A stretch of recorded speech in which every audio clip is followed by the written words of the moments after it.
lại Indian sunga salhe yong le iga tu khom thei ta je ovin ama sapen ta in pa pathen thangwan ai pi win he tuni program hi ikiman cha na di ma sapen ta in ke man hen simlang kating pu do hen sing sit pu chun mang sing sit pu hau pu sing sit le ain sung mi te hon om talo kangai lu tau pu doctor sai khulet sing sit nin adal ha Chate ho amote ni le atu te ho thamun na dia maicham sempeh na kingun chi chu a heading a hin aban in simki ning kating amun hi pulal boy sing sit in ward number 8 ani khu hi tuni tarik som July kumsang ni to som ni lenga Thursday aphar hi pungni chenai ki pat diwen kin thempu Reverend Lalboy Hang Sing Pastor KSBC KMC lam kai ding khop khom na lam kai ding pu hau chon sing sit bebul phat ban jop na hobungla number li wo pathen chung nung pen chi chu program hi anung langa an kitat do in kipat na tao pu pasai chongloi diken KCBC kin ki bol lo na pu thangtin len sing sit holim na pu thangmin len sing sit maicham pe do na pi nem boy sing sit kin them pu pa phat Reverend Lalboy sing Hang Sing Pastor KSBC in nei te phat hungin tin ki pa thu sei na le holim na pu hau pu sing sit phat khum khana hobungla number somni legit pakai phat the na nei lawin phat khum khana le an ku nga taw na pu lun go kip gen tu cha ichi chu chom chai ga ki man cha na ri hin tin tun phat pat na dingin program nunglang chu vele hen la chum de hin pathen jana to kithanin ibon chawin din bunen sawitin chai chai ting le pu pasai taw nai me e mat dingo he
tao nó bằng cái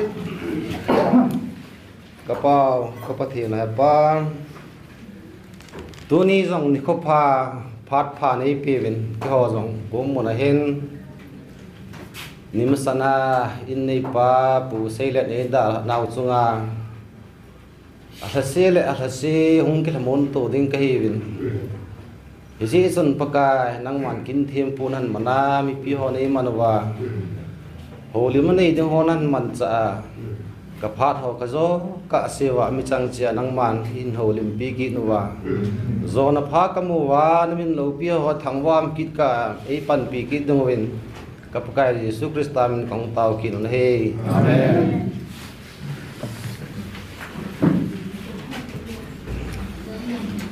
program aban lutkin uitin tuin kin ki bol lo na ai sei pe diu pu thang tin len sing sit ama phat pe ta te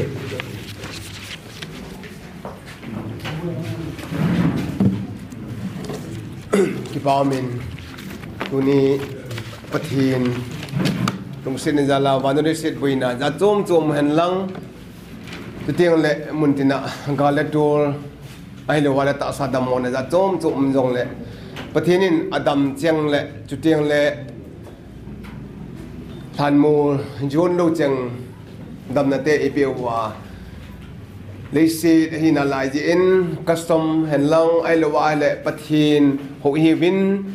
nu mun na thu te ho sei the dinga pathinin dam na te ipi jiwin amasan pa pathin ni thang wa win chutiang le tunia phat man tam ta adin kin ni kin in ne ya yong le ahung hlading mi angai jin ahung hlading om lo wa le ikin ne lo na chu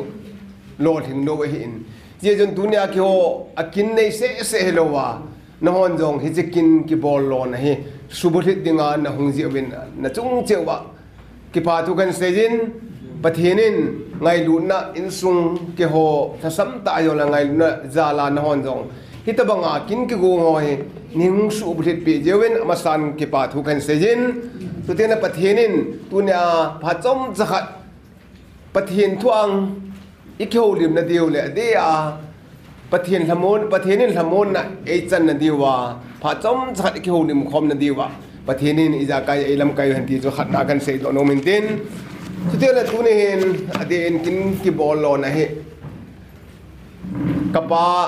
adam mo in kapa hen lang hile kapan se hen lang inde hoi le ding a hin ai la kapa ta sa dam mo na he chewin kapan dam mo na nei ji in tunin ong tha thei pon hi jong le tunin kapa khelin kin molmo ta hi jong le de se hon thingum lo na muthi thingin akimang ati dan a tunia he kapa am lo jai muthi ai khong pan ni hin tin adin ke ho in sung hi event a le kapa hin kapa se hin chu tiang le kapatun mang hin kapau pun chutiang le kani te ni hin pathin lungsen zalin ama ho kham chin pathinin phatheina abuin nela cha hisle chen hen lang hi jong le mi banga lo thing ta hi jong le pathinin an ngol lowa e koi naw ba na hin khu hi kum tam ta he ka nung ben ne le pathinin kan su wa hin thina ban na te ho he kan he be pun a hin la phat chom khat masang nga pan hen kan su wa hin ka vet ji ti nga le thina hi ahung yang tan ka vet da le khat lang khana ka vet al wang se ka sen a hin la hi choi pathin thil go ne hin alo theilo mi him chu sam labun adam thei ta kum som git atin kum som sagi kum som git bu ka hingome te tin tunin ka ven ala ka pase he tunia he kum som sagi lo gublang hing a hin adam thei lo ji en kum som git jo bible in asei pa he a thing yo pon hi jong le kum som sagi wal hingin aumin tunin hi che in sung adal ha ta jen tunin aden yoba upaseyin tauna hin man jo a reality hin na athasin ka kithamon na dinga tunia he naute ho ki ho yo athasilo ka hi powin ahin la ki ho athase yong lewang naute ho he adin insunga thamon na lumon na om theina dinga ki hon apa thum ho chutiang le au te ho hin lumon na ka pe thei powin lumon na thu ka sei thei win ahin la ka pe thei powin ahin apethe ya pathin in hi che pathin phatheina tu tiang na dung mun na pethe jo tunia he che maicham khari si muitin tu tiang le pasolo tu tiang le hobung thatcha hon tu tiang le me pi hon taw khom na ama ho dingin taw na nei pe le han dung mun samun na adin naw te hoi chapang ngen cha hung ki bai hom di hi ji in pathinin ama ho chi na thim na mi hem chi na thim na ong ki vai hom ti ngo wa le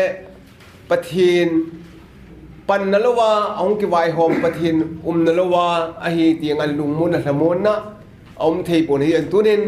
apa te ho den kapa hin tu den ka pachon mak hin tu den ka pau pu hin in sunga lung mun na hlamon na om thei na ding in maicham khat siu te ti hi kapa te ho ki thu na hin tu ni jowa ka se ma kapa dam lo ji in ki phat te ho chu kan do hin athupi pen ta chu ama ho dinga naw te ho dinga tau na iman duty chu hi che chu athupi pen ta hin en tu ni hin kapan yo ten neo khat in se nan tin ho India he be ha federal hin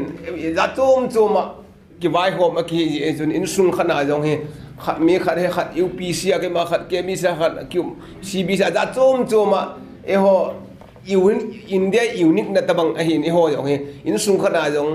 za tum ma ho bung ki ka hi jun tu ni hin hubung ni he lam amasang lai kan din sa we ball khil zo mai thei ball kha zo mai thei ahin la athupi pen ta zo I bon cha ke ba ka pa te ho khatang sen jong ke ho ke sen jong ka hin ball hilowin to le ka phau pu hubung se sen an ball hilowin I bon cha ke wa he I ga ball khom wa he le pathin lo pin chu hung kila theina dinga dunia he adin KBC lang hen lang chu tiang le ke ho bung lang hi le lam kai ho loi khat chun anagel han lang I dan ham tiong anam thei mai the hin a hin la hi chu a uniqueness e kitile hi chu hi naw kitile pathin lengama da kal I su thei lam dol che wa I sun nawa ho in chom chu ai kai naw a uniqueness chu hetiun a phalang tan na law din bol khil du mai the hin lam kai hon jong he che chu I ball khil ta wa he ne I ball khil lai ta u chu ka ball khil lai ta u chu e ngai dam zo wa hitabang pathin lo pi na chu I vet zo wa pathin lo pi na ki man cha zo duty deu chat clarification deu chat kan pi zo hin tin hi je chun den ho bung KBC lang hen lang ai lo wa le ke ho in lang hi le ball khil anam ta ho le nei ngai dam duty chu achai na khia kan se hin tin den tu ni ade de a kin ki bol lo na neu chat kan se na le chu tiang le in sunga ahung that thei ho jo se chu ki pa chu kan se na neu chat kan se na si chu hin tin achai na khen kapase hi dunia hi kapase chung chang hen neu chat ka se lo ba la achai na ni khu ke adinga kitile ani khu in anakim lo zin holim na te ho anakin ei thei bon je chun na kapase hi het zewin dan la neu chat ka se dan kapase hin khu pha chom chat pathinin yawa ka se ma kum som sigi do bin khu na pi na hin maximum apare maximum utilizable na utilizable ai mut janin ka se ai mut pe sana hi mi to tu khom the hen aman ain sunga mi to pi in ama nom ta jong I mu the hin a chu kholai leng no nei I jong I mu hitabang nga chu hin khu hi anaman hin thil tam ta kamu do len thil tam ta ana bol do in ahin khu hin hi jo ji ta hin de naw te hon jong abana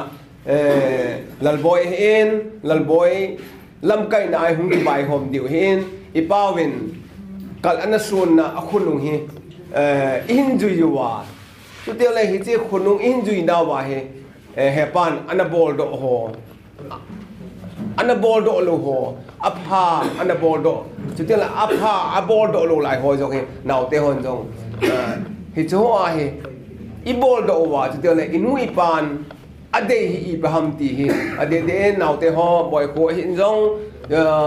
nu le pan ade ba he nu le pa ingai lu na he le nu le pan ade pa he bol a he le nu le pa ngai lu ne ti sumil lo wa de den boy ko hin he no le he pan Chate dinga I pi de ham ti he nangin jong ne he ding ka ta sanin ting le ken jong ka he in hi je chun nu le pan ade pa he bol lo wa boy ko hin de le lal boy hin ma mang hin ada wala nu me naw te ho ajinei ding jong hi wintin ajira jinei do sa jong hi wintin nu le pan na bol mo ho hi na sata panilawa in sunga khyo kha duty hi naw te ho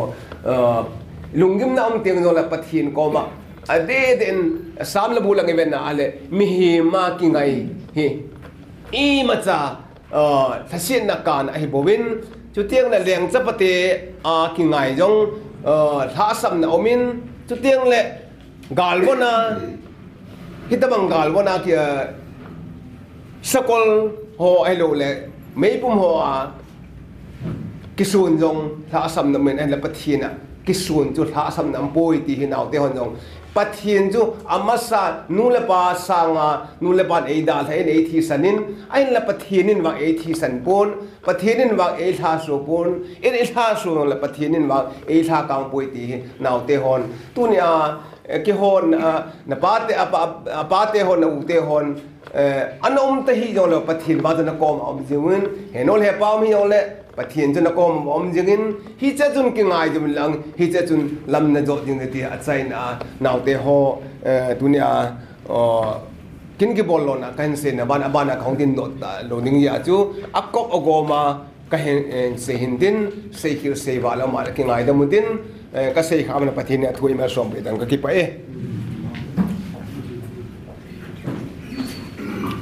aban chi pai kin hitin tuina bana hin holimna pu thangmin len singsit ama phat piute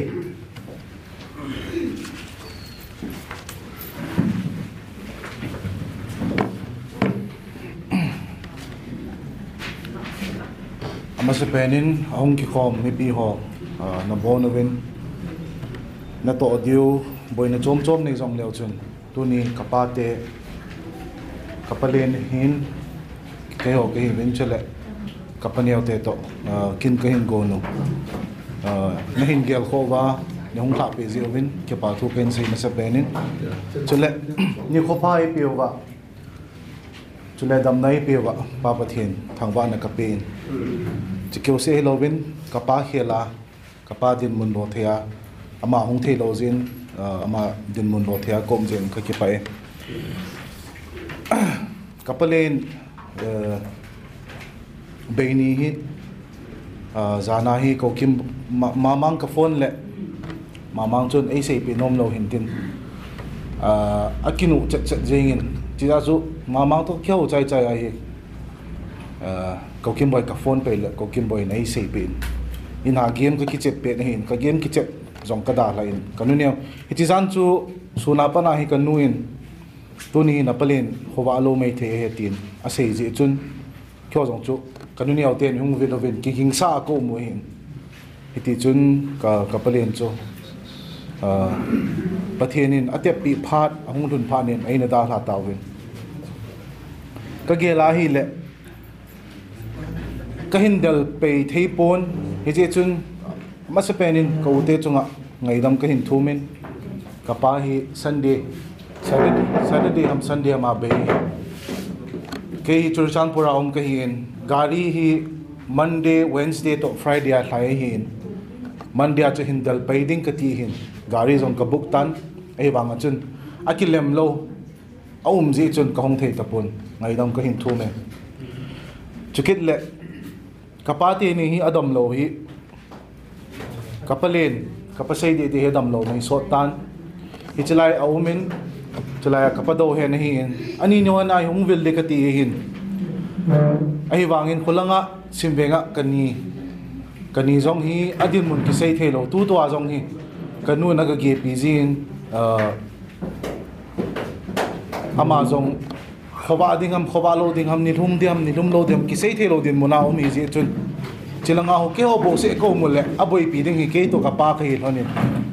जे चुन kani zong chu mo da la the hi kit lo chilanga kahung le holanga kanin wang se na khat atwa hi le ke maman ka del ding hi chun so jo si aki kolai le kahung thei pon avelin ko the chunga hepa nei da la chungo wa kanawin ihung dal pe poi tin nang tin ana gel hian hi win nang avelin ngai dam ka hin thu me kapa ani kho chon thung leng kapa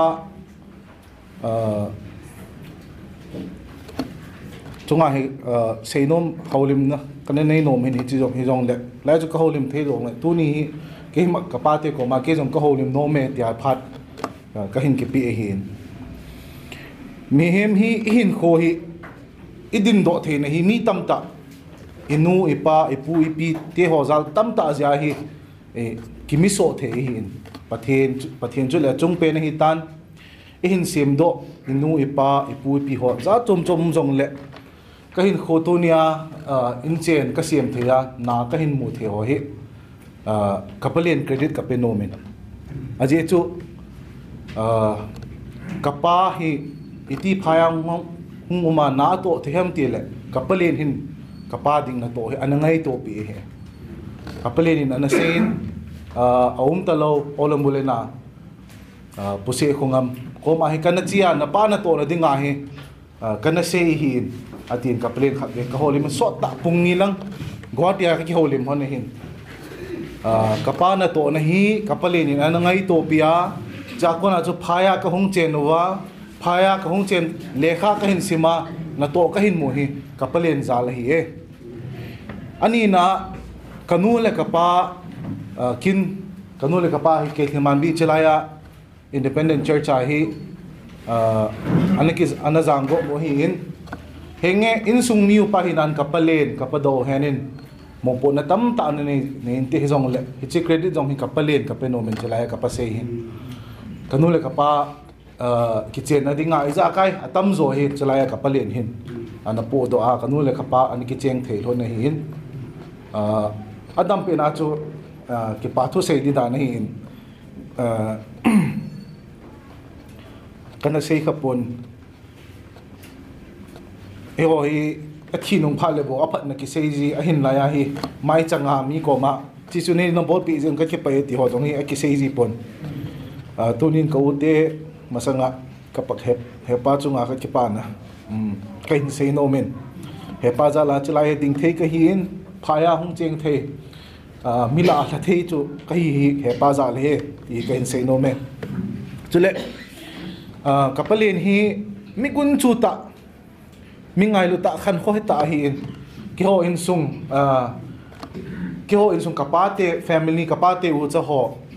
pasal pasal li to kani te bo hi ka he hin e bang kapalen za la hi hoila la ko na kapa khup te ho elo le ko se lu ki ho pau do in sung na hi chi kapalen panha na za la hin hung ki gomin hi chi ke se hi lovin ka tu te ho kani te kapani te ho bunglona cheng khausa bunga cheng chelai hi chema hi chelai ho la hi e go khom jiwa kapalen hin atam zo lions share apo do zia kin ho he ana bol zia in sunga he kin ho na bol zia ama za la hi anatan sa gui ho jong chu kizok ma thea mi kapalen za le ti hi tu ni mi pianga ka hin phong do nom kine chule in sunga pachan na lol hin na om teng le hong ki pan do ji hi kapalen la kapase ma ma hi ki jin kapa promotion jong hi ke chun na kan tong tan hi jong le ke bol pi di do le hin hi wangin kapalenin kapa promotion hi in ke na to na hi in koi ma cha nei lo pi hon lo hin kapalenin chelai kapalen ma ma hin kin agongin kapachan na ho kalol hin na ho kan to mu na ho zo se hi agom khomen chelai mon na hin kapalenin program ne sempeh ko din kapalen hin insung anangai lut momong ahin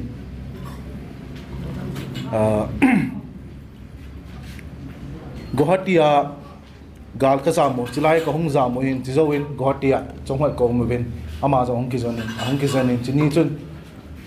pungni wal lang hi haulim na bolin ka phone na bo na record ka bol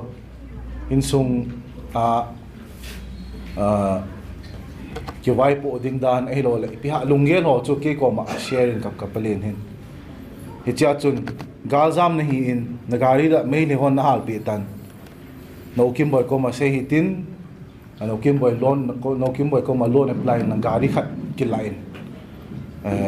phale se le len hi jong le sipai officer khat nahi in gari ne wa na thei le de ki lom boy ta he ana se hin kapalen ai gel kho ma main niu lai jong phaya hung le sum thum nop na ni ki nei ji he ta bia zanga khabe sam hi nung lang chalai ka ki hoi tin khabe hunga kamin jong hi angai ai ko kha lo cho kamin hling si ai ko thangmin len bo ai ko in tin zanga chalai kani olai chu zanga chu na tam tho hi zanga ai pe tin na sam chalai si sao hi cho mun khat si nana ki tan de ta zanga ai pe ke ki san ka sa dan chu na sam tan na ding a jong sum ki lo the ka plen ko ma chu cái hình xe chọc hiện hồn hình cái bảo mồm mồm nghe in sung à hít bằng palen cái này khá hay cái ba thế hồ cha hay cái ngay lúc thấy mồm mồm bên am học cái ngày lúc đan hi cái xe khil rồi lấy ucha đang cái mồm khắp bồn cái bắt đầu hiện hi khát về phai à hông cái gen in hi cha hin anh ấy không thuần nín khô hết đầu ta này kiên cái vil cái lâm toa admission home bị họ cái ball bị hấp tani ham khát ôm mình phải xuống anh chỉ cả ba hi ní xia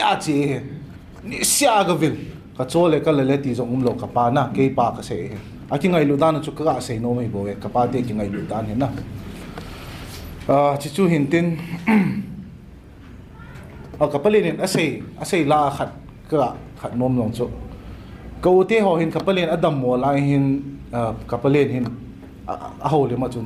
cái đầm độ popo hay là phát hiện na cái tổ bể đinh thì anh sẽ hiện câu thế họ hiện hệ ba hệ ava han này lên po thì họ sẽ gì vậy cái dòng hệ palen nó đầm lúa hiện nè là chắc cái timin lang kholai lên họ dòng hà bol da in thì ai cái nó sẽ gì này bằng kapalen nó sẽ chút ama hiện mission hospital ang ai lu mo mongin asay na ama na say na iti kum ham 1995 iti ham 96 iti ham hin boarding at sa pango kani adam moin mission na hi kaga puya hi le OPD lang cho light na lungzo po iti cho iti chun azinga hin alchin wire aga cho in generator OPD lang light na din kaga ball pin iti mo pa no nursing mission na nursing zil na ho athango seven chief guest ta hin ko ven ki ha jong nei bol pi de tin ka bol pi tin cha chun angai lo dan cho he che keu se heloven tun jong imu theding oven kampu pi mission a chunga special ward khat assign he jo se hi pathin na ato nom na mi pi agel kho na thangsung agel kho na hi cho hai ki mu the he kapalen na akhan kho he na hi chia ding azong hin program asian in kapalen na sei na kadam ding to ai guhatia ka kizan ding ka hong dam ding kampo permission hi ka birthday ni kampo permission na ward ka sa ho ka birthday ni date September 17 ni la ka thin so ding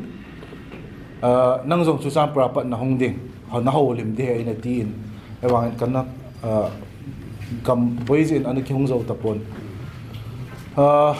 athu pi pe na ka sei nom chu kapalen hi ki ho in sunga dinga gum glue na ai subeo ai kai manu chu kapalen na hi in tu hin sunga cheng kau thang tilen hin sunga dinga mi upa kau thang tilen na hi in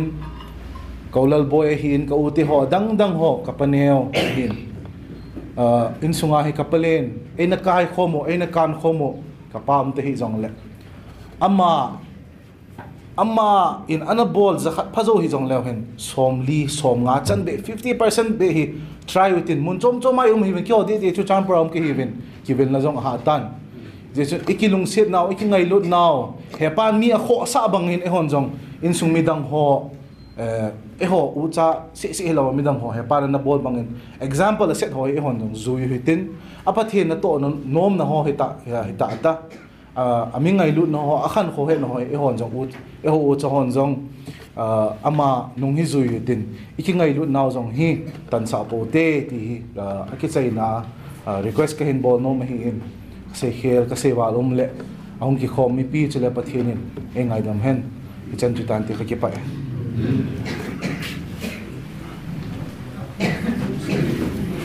aban lut bai ki noitin ama ban hen phan mang dingin pu tigang te ama phat kan begin ni he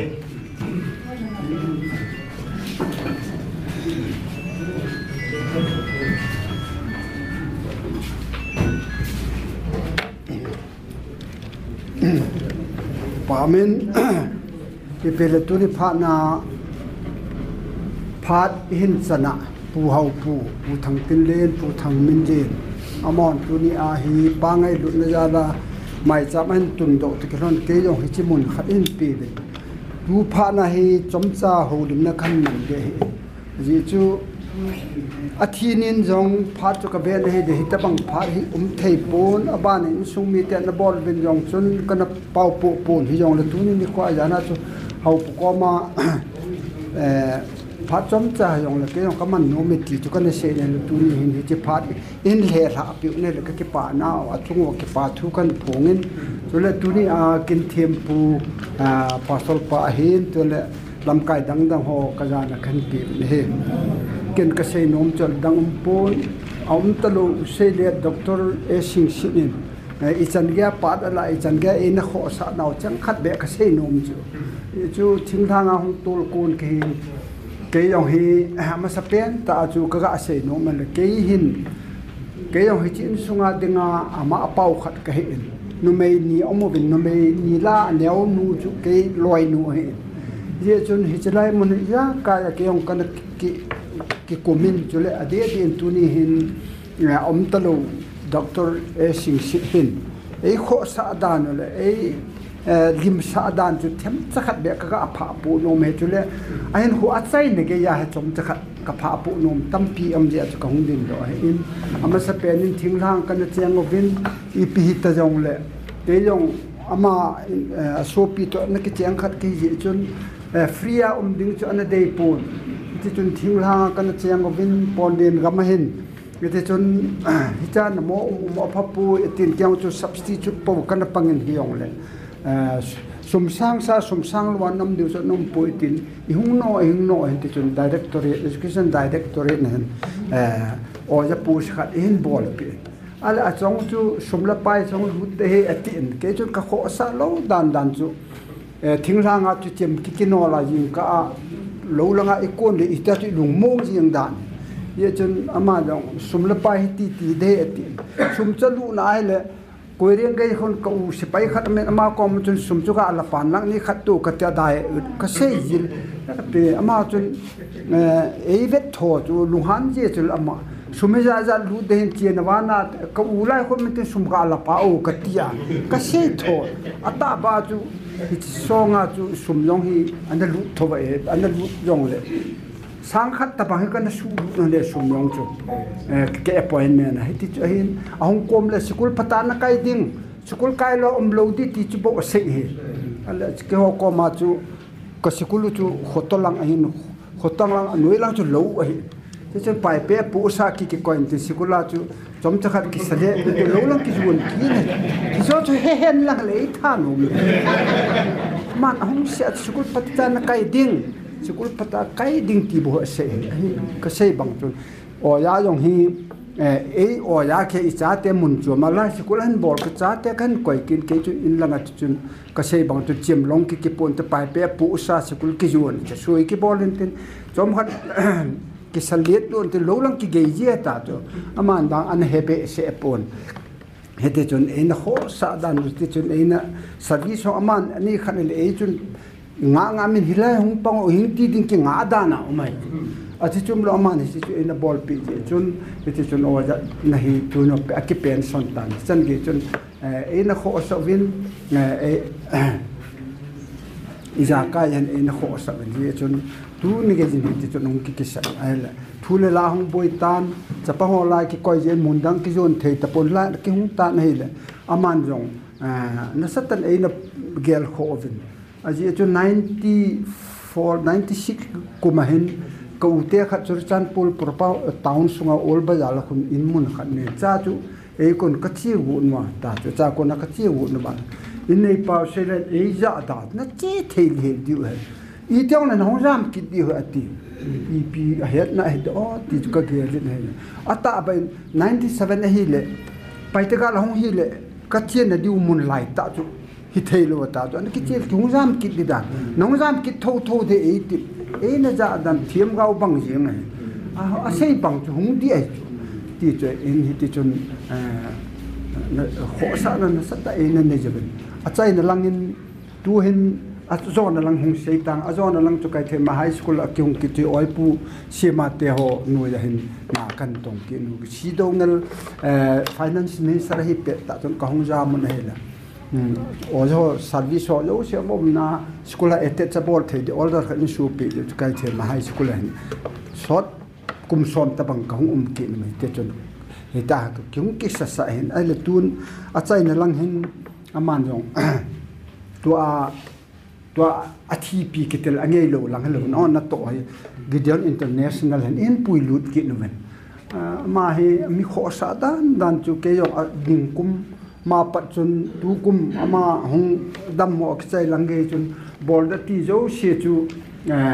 a sei ka bol ji ne la ma ki pa le ji men dia hi pe nen jong hospital on aveda ka ki go le ni khan hung ho na to di tin hospital a ko ve lo chun ko min hung do ki ni te ana to ho sa dan hi ti je chu tu chung en jong Gideon International hi ama hi president in kampo pi ke ma hi ama president hi ni khan ni chun oi pul lun thang ka secretary pu chun ho lem na mang angi lam tan bon han sein ama chun aji chu ama hi in president atam nong ki chai ta tin ko ma ama tener ki chai ta atha ka ki len wonol koi ma ka len do jo lu ta ama ta pu jing ale oi pul lun thangin athi ni a ho lim na an bidang a pu sangan ama na hen ko hung ke potan ti ka ti wa te ngai lam tan se ki a phat ale tu kum me a chu bible khop ki no ale rang esa rang song cha zai kong pawa pa hung ki lo ama jong oi pu shema banga hi ZEO retail chu senapati a ZEO retail hi chu ama chu ho ati ta ho bin kum tha para pathian ni zat na pi ni khat be jong pathian nan ki man cha thelom tam be se sa ka be ka min he ni khan ya athi na ho lim pa thi ta itino mi ta pi tu na ho ha no ma mi adar ha thelo khat to yo man lo dai mo ka tele ho henan te ta ka bol ni khat pathin ni hon pe ni khat yang pathin nga dan ki man cha yo lu atin ho a hen ama yon athilu atlung ni a ho lim pa ju ta e se rang song achule alung ni a ho lim gani le mai state tiu chu e ho state secretary pu chu state tiu chu Manipur Nagaland Arunachal Upper Assam hichang si state ati hi cha chu secretary chu gani le mai chu ama yong ho le min chini chu ama hen se chu ama hai le wang no na ma tha di ti chu ama chu hai di chu dei lu chu tam a sin wang a ye chun tu ge yin a chai na pen ta chun June tarik som la ko som ni la khat hi Kohima state internet state convention ma chu Kohima city ala hi cha da ka ki got ki na wale thang pawin ai pui ai li be che lo president pa min sewal de ti ichi ta adam ka chi on ama chu thang janya ke cha thang janya chu hung dinga ama chu kimbol shuti amu thel ka hung de ti na lai chu thang janya ai la kimbol shuti amu thel lo hin tin ama yong a chinya chu ka phone han tar 22 ni ka phone ala ama chu o wang ha jo ta pon ka hung de ne tin hung thei dina ka ti ala hung wang kong thei ta poi message an ka min na chi hon na em ta hi ge ka chi hon kang ko pi kem representative ma din thang pau ke ni ka chi hon a chai ni pen ta chun church representative ma church rally an chi hon na em ti chu message an ka hi chi chu kale ai ma chong chu man ta poi chan bia chu a thi ge ya hi pathian na tong ding ma hu ki sep do an tu nin jong ami kho sa da no se yo se ju in sung mi yong koi ati put man kho sa na ni ta kho sa na hi athisana om hi ta sa mi kho sa ne ki sei jo pun tu ji chun tu ni jong kam ama na to na hin tu ni ge in ke yong sama sa chu registration renew na bol de ti bol de katil ke ho yong church building kaneji o kun kuma budget ki siam dung ju chu chu ka pil ka bol the ka ti ni chu renew yong bol ki de ti tua hin aman e dal ha tawin e ho kang pu pi kem no mang the cho he pun ei pi le oi pu te ho hen an chal an la ngal lo wa le ala di yong ampun ta cho ban a chi jong din tun yong isla hin bible tampi ahong ki koi ki le bai ni khan ni cho nung pen ta chun gan ni chun bible copy jeli an thon hen isla manipuri a nepali a english a za copy jeli ahong ki nung pen ta isla hin tu hin aman thang pau apu sa ai chu ipi hile in sumi hon ega he dio chu a khala mo pu ne ni hi ji chu itam kana bible de cha ngai cha mal thang pau thu a ipi hi ji di cha ma na pu sa hi ji chu chong chu ga ge tin ipi le tunin in sumi hon atum bi a ama gel do na ni ko a mang thelo mil mon ni ko a thil han bol ke yong chang khat chang ni yeng chang le ama ngai na le ngai du na ja la ami kho sa dan ho chang khat be sei do ding tia khong ding do hin ka sei na chunga se kel sei wa lam ne pathe min ngai da mu ti te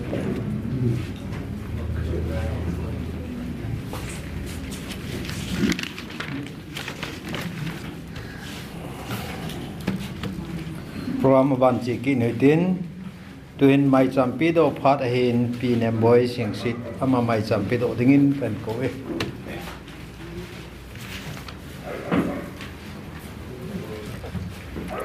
ama sempeh ni mi dong phat phai piu a pa pathin thang wai num hen lang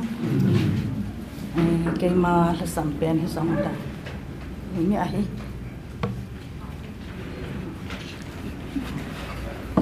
ka din lo hi thei lo hi ta la chu khong de la hi en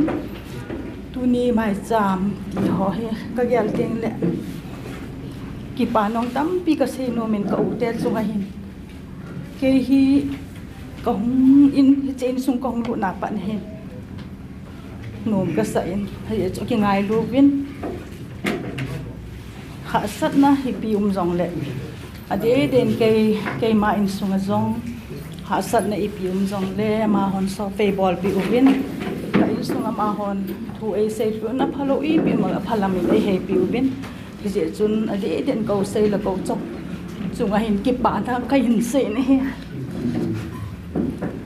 các cái bàn nó tắm biển mình xây dấu lâu tắm biển mình hiện trong tắm biển xây dòng lên thì điện cái lối số nó lệ là xịn nàyแบบmình tiền cậu xây này ghé khó lệ cái hiện trong nó khá biển cái hiện pasal li lại hiện cái hiện trong nó khá biển cái hiện cái này hiện băng biển cái hiện gì mà chẳng hay bị sẽ lâu ta bằng hiện khung cái mang hiện là mà hiện trên hồ sai mới đâu xong advice say bol gì thôi nhỉ cái này nó mai cái số bị gì thôi nên in muốn cái chỗ đi ipi cái bol gì thôi nó là mai cái độ gì thôi nên hình cậu trong là cậu xe à gì chú alien pen ten này là sam kim ta này là cái gì chú cậu trong là cậu xe mà đâu xe cái độ gì thôi này tu dung màn hòn ấy đã là cái nó rất tận cái phần đó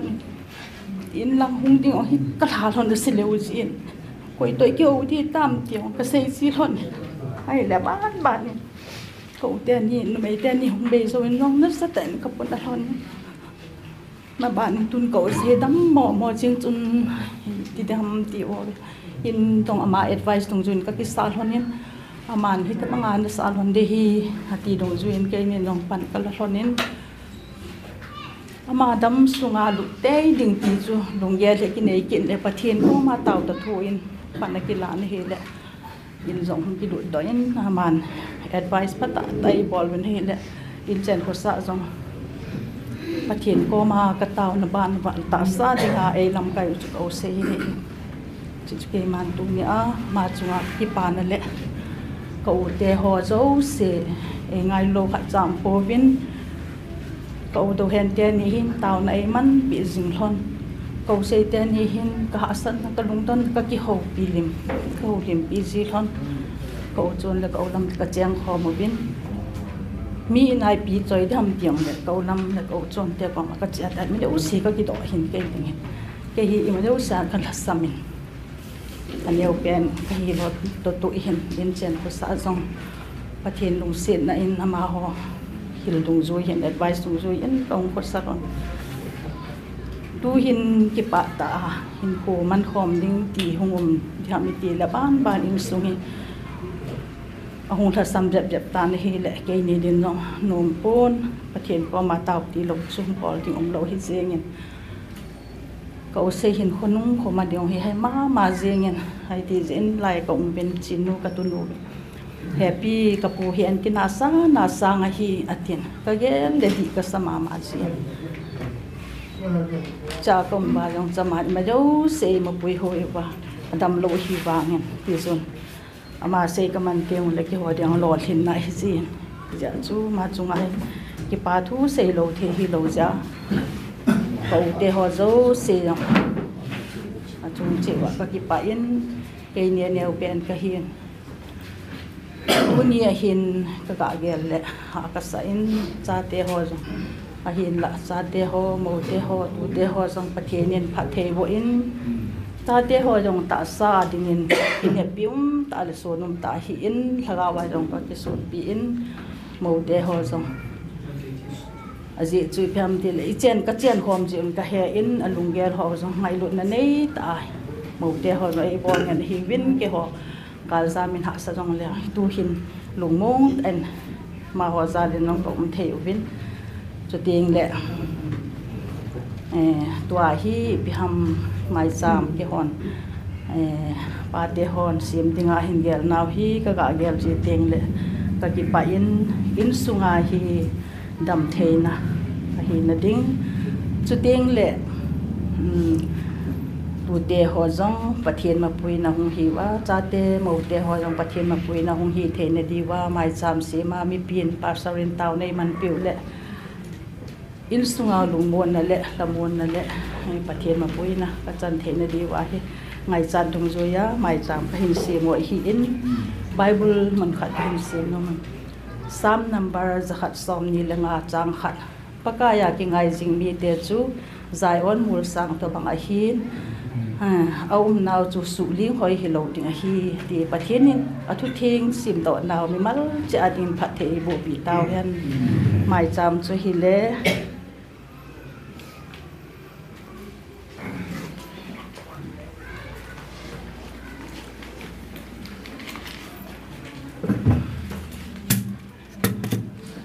cái hình coi yên trái sồi đây mà phát sản truy tàn tê các cái bậy aban machal ki noi tin aban hi kin thim pupa phat a hin tun reverend pu phat lu dingin kan ko na he ya được con dọc đó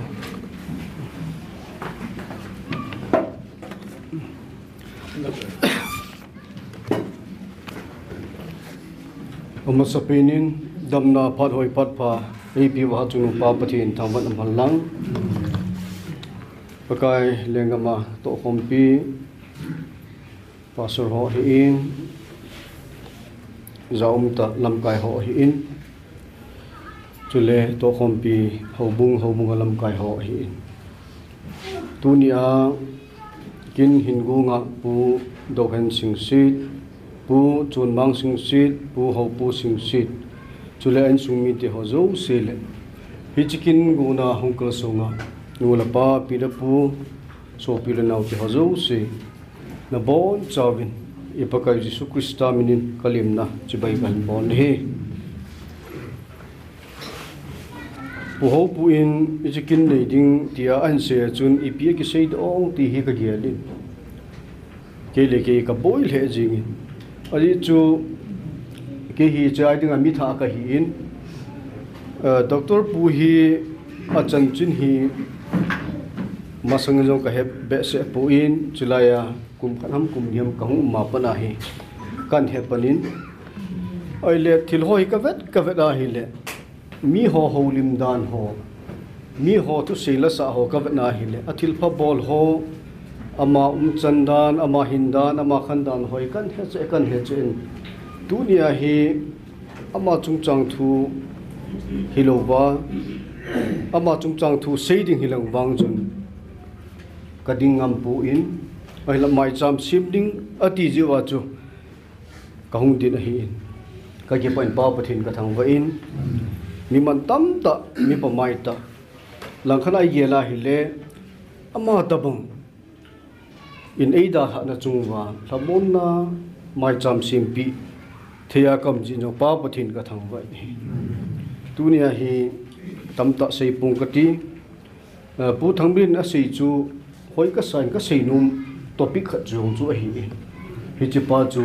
hi ti chun koi jung hi din in sung mi te ho in na so pi pau na nau pau hin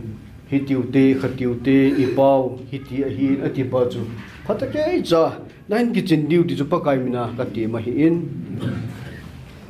phat chi dung zu ya hi iwana hi le in sung thu wang chu ke sei ding hi pu in silang chu ka sei lo ding hi in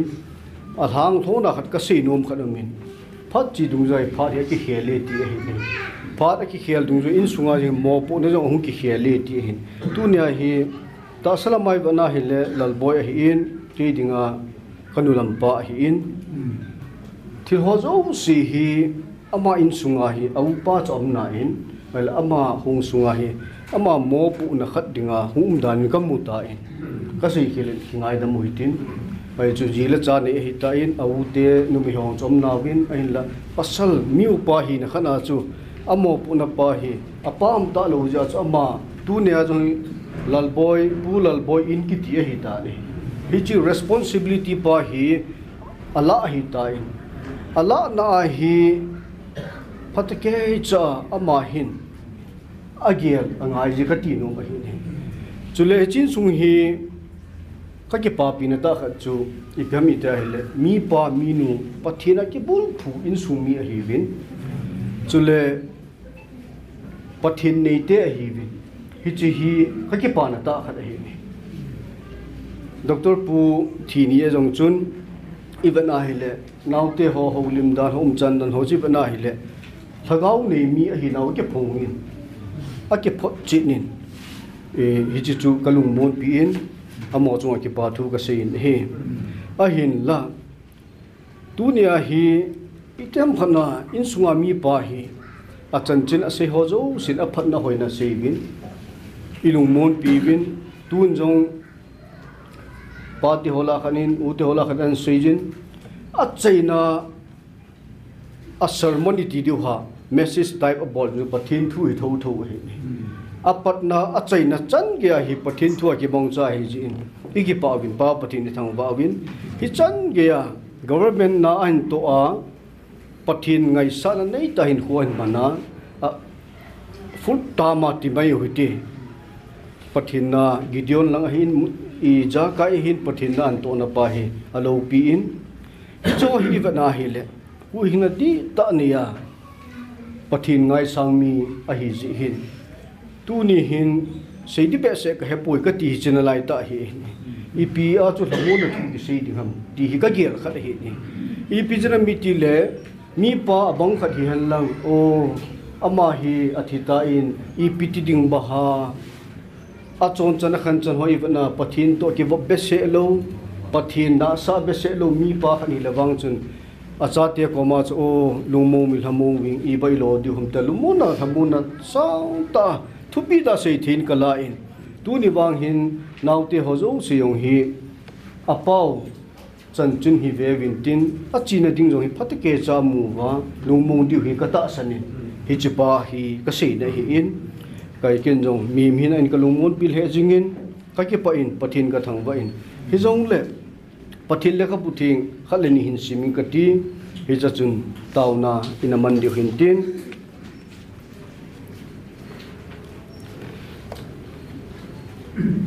Deuteronomy langa chun hi tina sei hi muwan laijin abu avet hi jingjenga ano chunga ang opkum jingji bangin Jacob hi kolcha jingdin alhaving ahinja ajin alhavingin amahi apujin ahi pakai ama mong mongin achang sia alam kai ahin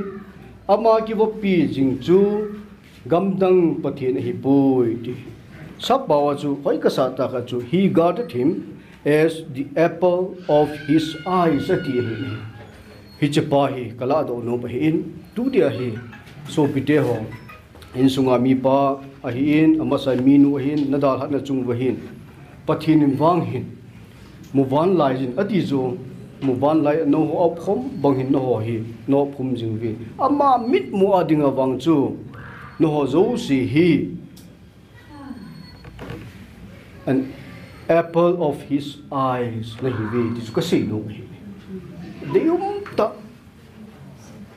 pathina dia de ta ni hi vi ti pa hi nan ki chinjing diu ti chu pakai na ga ki ti mu hi in hi chi din mun idin na wa hi I ho zo phatake cha I mo po now I bol di walom I to di walom ho ta sa ule naw ki ka sopi sangam ki ka bol nga kilom tam ta omintin cho zo si pathin jala abana na pau akal nan sun duty chu pakai na ki ti mo hin dunia hi ipakai Jesu Krista in nai ngai lu nu la ka thu pi nan ni diu kanu zui binati achu tia hele ipau hi na pau hi na ngai lut ba hele a footstep wang chu na zui diu ham ti chu ka ngai dat khat hi 100% ka tipu in mi him chu ipa to ei lunggel dong ki bang pu in ipa chonna ei chonna zo ki bang di pu in hi jong le I chan ki ham khana chu ama lung tu pa chu I chi pi diu ham ti chu iga ki tim na no mu hin tin sam langa chun chungnung pen kul sunga cheng jinga hat chungnung limdam noiza ki sel chun pakai za ka ki sel na le ka kulpi ka ki ngai na ka pathin ati ding a hi ti pathina ki ngai jing ki sel jing ho chu hi chi chu am ho thang phong ta ngam bilang asap diu ti chu hi ama ki sel jing ding ama lim noya hi jing ding ti pa chu ei de sa hi tu ni hin ta salama hin nanu na pawin sang ta na su win in chen lama jong koima no chapu win ta salama jong thagau lama jong na phawin a hin la hi chi kal na sun jing lai ba hin mem hi ego ahung santi nga hele ahung boizi ti chu he do hin pathin in dop sang ti nga hele pathinin leisida hi ema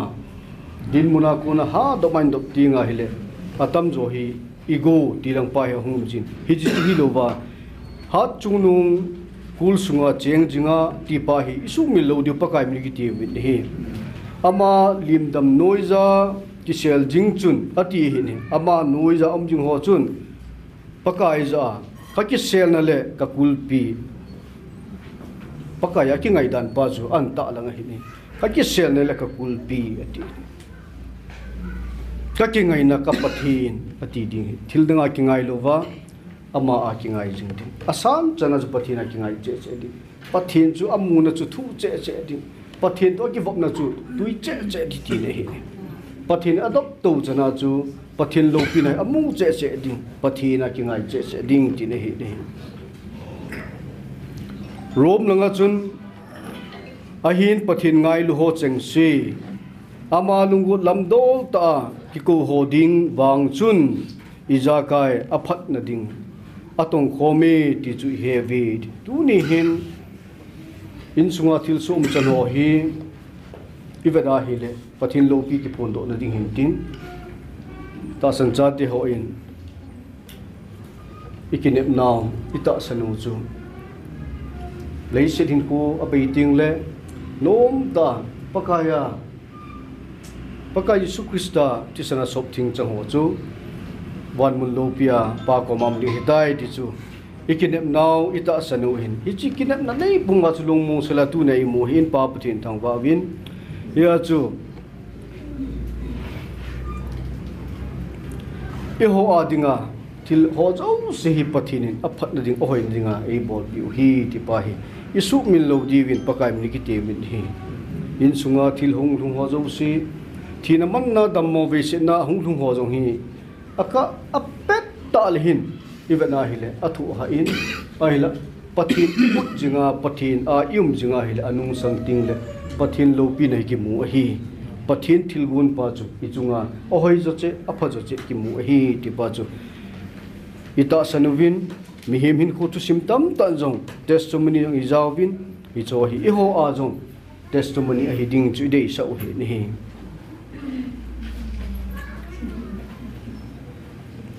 Philippia chun chule kapathinin lopi na in Krista Jesua a ho dung zuijin nangai cha jo siu pikim naw binati min sunga minu mi pa na da ha ta jong lew ton so na mi pa nei vin pa patin thang wa vin hi chi hin ibiham ama ikingai wa ama ikine buwa aman i jakai a supply du hi ti approve na hi lisi na hin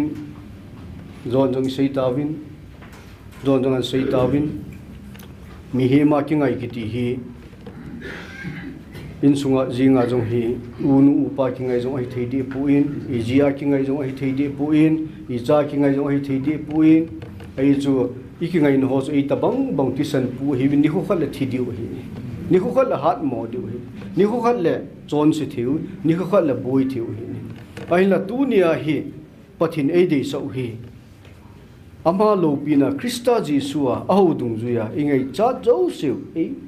pi kim diu hi ama chu ikingai wa hi le hi chi chu ta san cha to hoi nitin hin kuai chi wa lam i zo jing wa hi chia hin hoi man ju hi jin pa pathi thang wa win hi chi ho sat na pathin ho sat na chu yum jing wa hi chi hong sunga chum jing wa ama in ingai chat i dei chat ho ei pi jing diu hi tikinem puma Christian hin ku hi patike cha in man jing diu ti chu pakai naga kiti mu hin Jeremiah chun iza jing sa hin aji chu ke man ho ding til gun ho kani nai tin pakai jin asejin na phat to na diu til se ding hilo til gun ho khununga na ho dinga kinep na le na khan to ding ka he na ka he pa pathin thang van phan lang pathin ha bonin bon mai huti pathin e dok sang diu pathin ha kol cha le hon pathin e dok sang diu hi i khan to diu i ho sat diu i phat to diu ta salama thagau lama pathin a he in dok to diu hi cha dinga chu i ho in i bol diu umin tin pathin an bol ding umin tin i ho bol ding i ho pa chu phatake cha i ki bol wa pathin ha so lo wa ei ma jong ki song lo wa ei ma chi na ki song lo wa ei ma ho sat na ki song lo wa ei ma hi na ki song lo wa pathina ikingai wa pathin ho sat na ki su nu wa pan na sata in la wa ai le e ho dinga chu pathina thilgun pa chu in pi diu hi ti chu iga se no mo hin naw te ho zo se pathin pathina bu vin tin lumon ka da ha pi ni ve ka lumon ka pi ni ve hiji ipakai Jesu Krista in ase hiji lumon nei mi him pi bang hi pu mi himin apithei pu in koi manjong apithei pu in a hin la ipakai Jesu Krista kada ha pi ni ka pi ni ve ti banga khal khat kilung mon to hitin tha hap tan pan na satan la hutin in sunga dinga min sunga mi pa in na da ha piu thil tam ta thil hoi tam ta amin zui thei tunia hi adidia hi kanu lampa lal boy ka o cha na ta khani i biami ta hele min amul min to say yo sin apa sei phat na pa ko cha re athil pha bol athil iza kai ho hi chi ta salam ma dinga treasure dana go khat go lo pi da dana ka ge la hi ni hi je pa hi ama hin achate ho hin ama hin khu zo ting achate ho hin o kapa chu i tm ti pa hi athu siman sei ki diu hin dunia hi mi hon ama pa athu sima sei bunga hi ama chate hon ama thu siman sei ding ham ti pa hi ama hin aloi nu hin phatage cha ha bola hum ki bol hona pannasata apa footstep an la hon dingal chu pakai na kan ti ma hi in yai pu thamlin ga sei chu hoi ka sa ka family a mu he ti ba zo hoi ka sa hi ne family jo si hi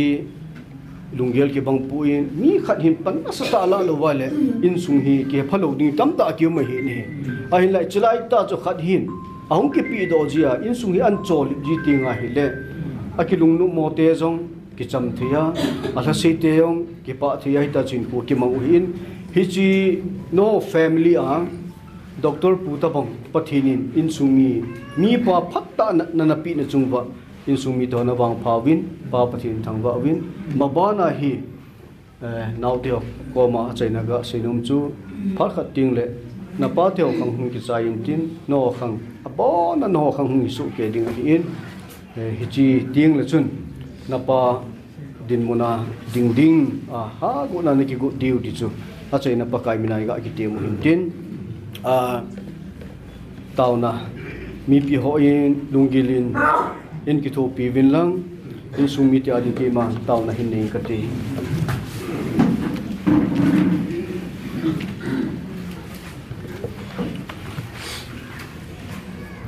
kapathi nang a ki ngai jing mi ti ho chu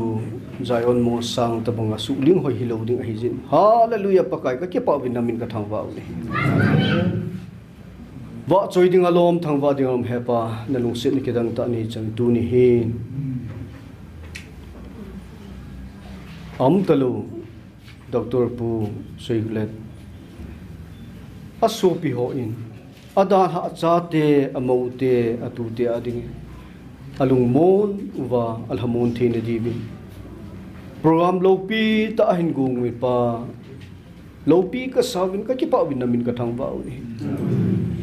hi chicken go hi pakai amin mai me ki gung hilova nang ma lam ve a nang ma lam hin ve a ki gung hi jin pa lol hin da jong na pi ding hi jin pa nang so ki pa thu ka sei bi hi o thani pin pathin he pa lung sin a dim jing nang ma in hi chin sunga angai lut taw ake ngai naw minu mi pa ahin ko na la ta hi le ton so na mi pa nang ma ni in nang ma vai hom na hum sunga in chen an sim diu hi jin pa ka ki pa na min ka thang wa u hi nang ma in da hi pen pakai le se na mi he mo hi kanu te ho ka pa te on phat chi du ei da ha ji vin ai la tu ni ai da hello beu Jesus Christa ka nei jivin pa ka ki pa bin namin ka thang wa u ni Jesus Christa ki ngai ho chu mi wang pa hi min nu no hi ama ki ngai jing ho chu pakai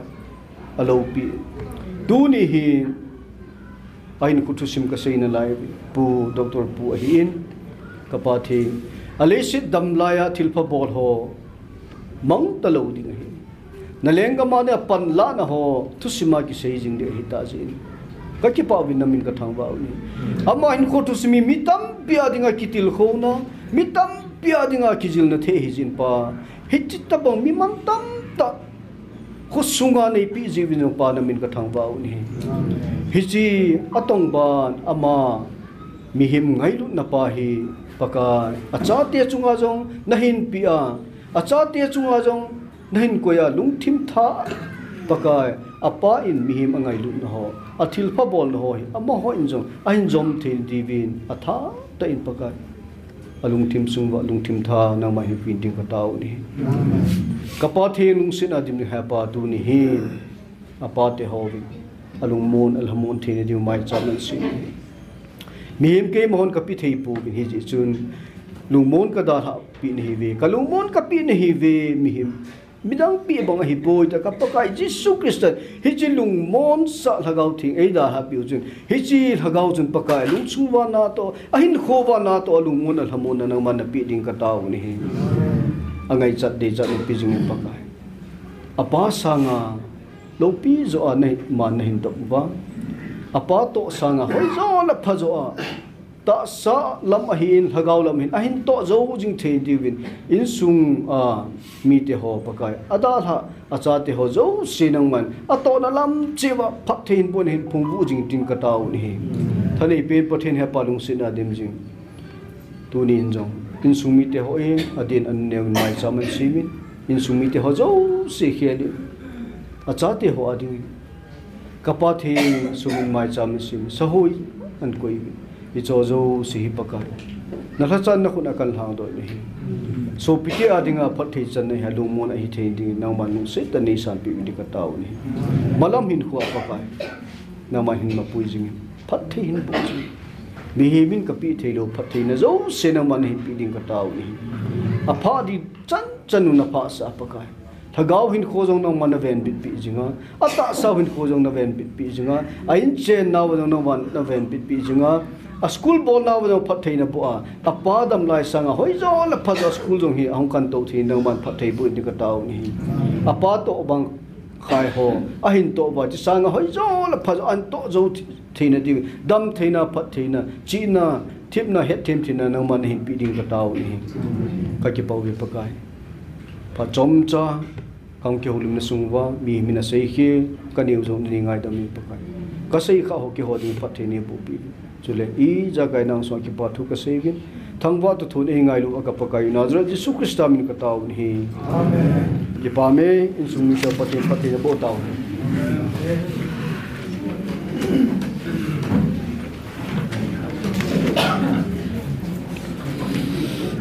aban jal kinuitin tuin programa chu imu dingoin in nei te phat a hin in nei te phat mang dingin aban banin kan ko bina he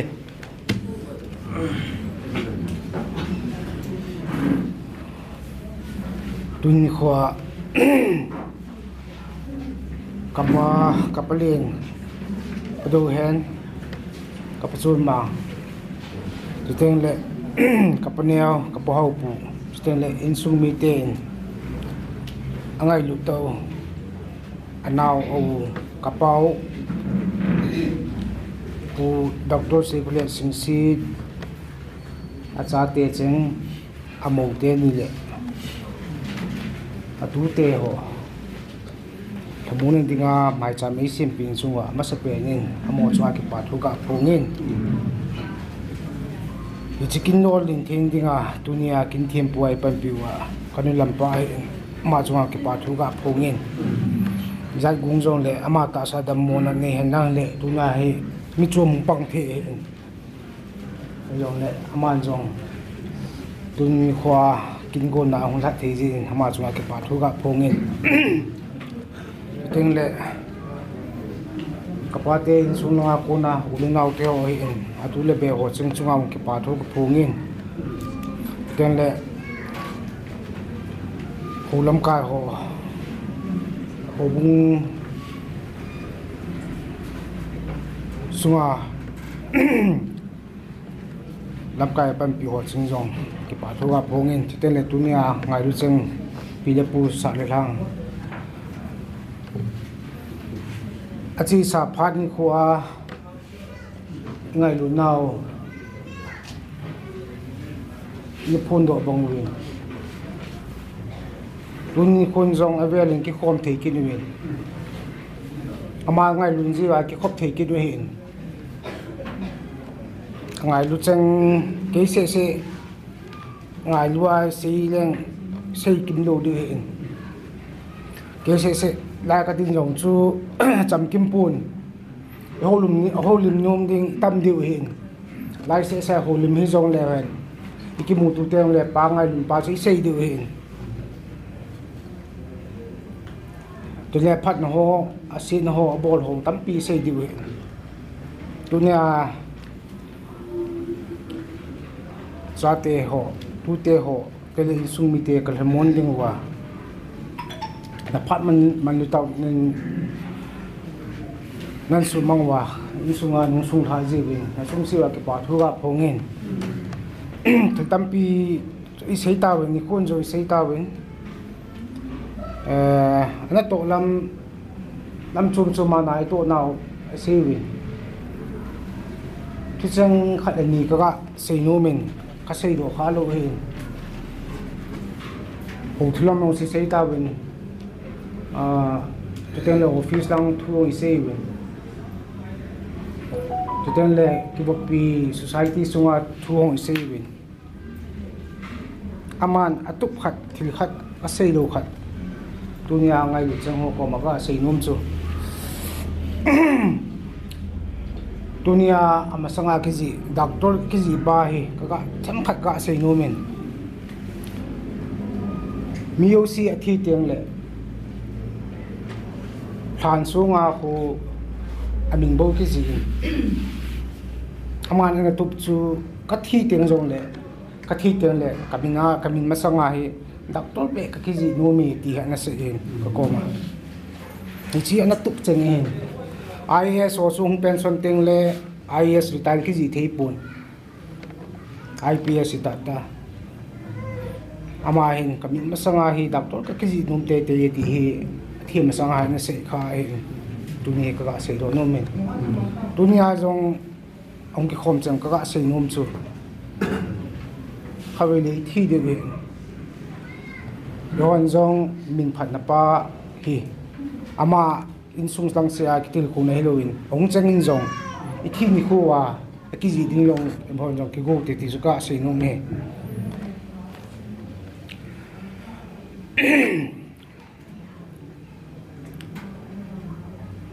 pangai lu na tampi sei tawin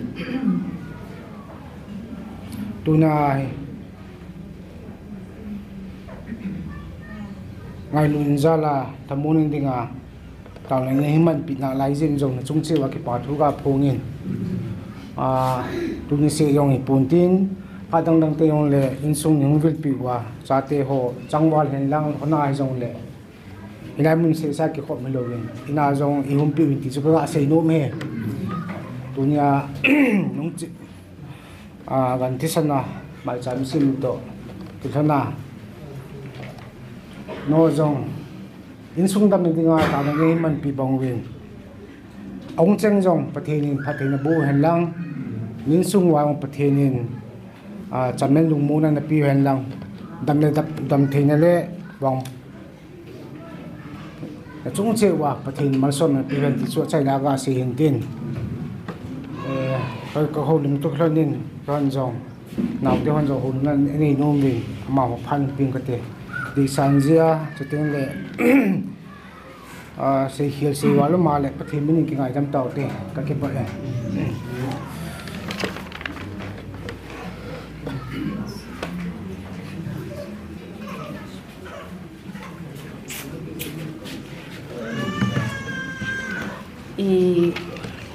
thiên thang vào min tu ni pha na ta bang pha ho mu thei je win pao min de in kin thiên pu ho hi tin la ho buram ka ho hi tin la in sung ni ulena te ho pi le pu ni la gang nu la pa te ho ong khom cheng ro si tungong ki pa thu kan phongin ka pa ten kin nei pi na wa nei ngai lu na za wa na hong na bon chawa nu ngoi hin chị chung cái bảo in để tu nhà kia này pe o kapate in sung ho do si chung ang cái pa thu cái phong win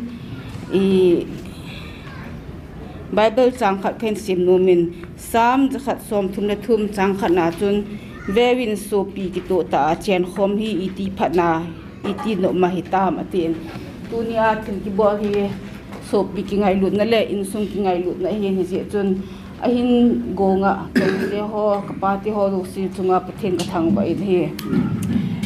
kapahin ai da ha nungwa hin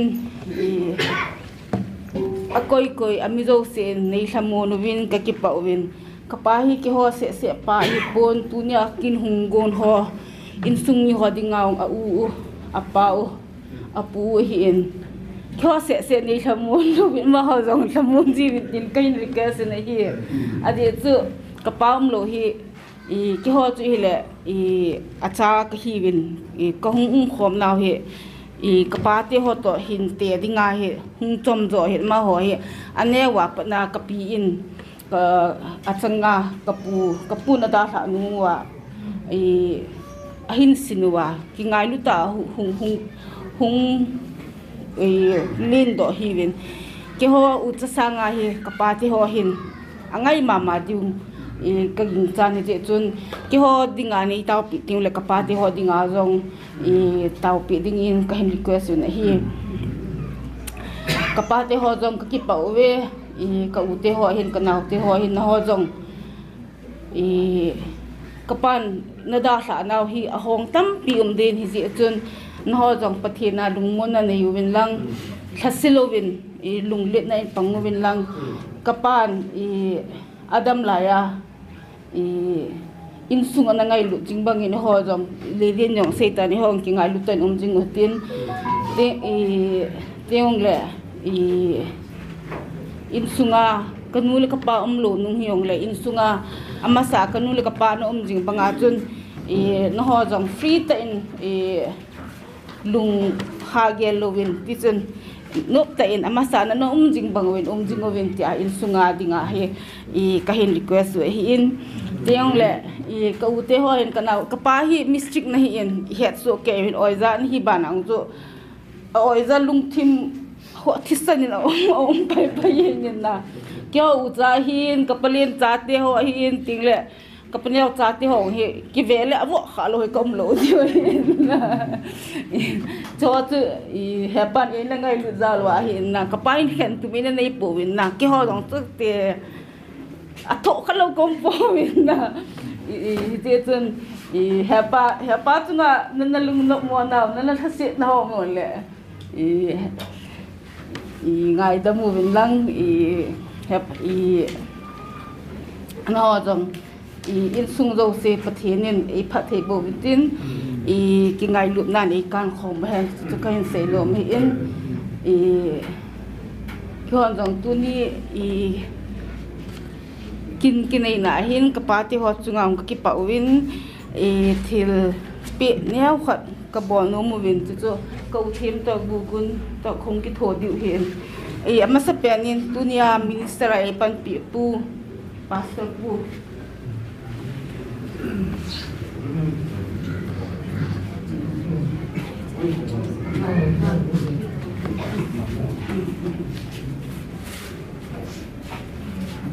abanin kapalinte kutang silit kasilpi no movin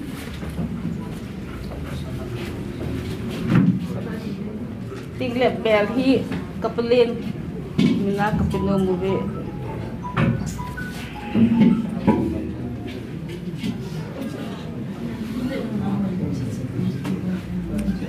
lim hin tao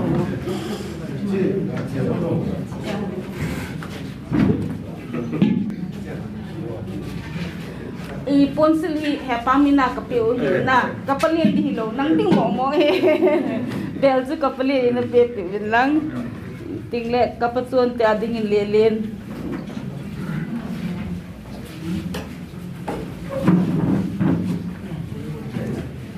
pon tabas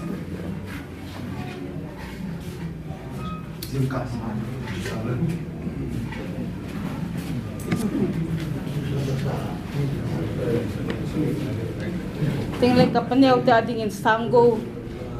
ina pe win lang na pon so tingle bel hi in sunga kapamina ina ko bo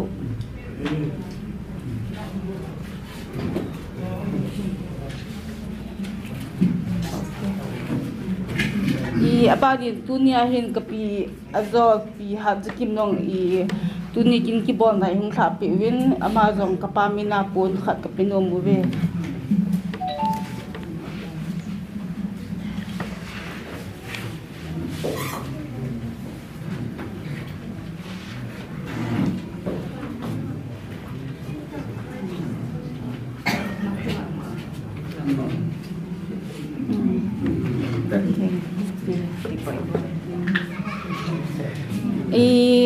abanin kapalin tu cha be cha ho amasa pena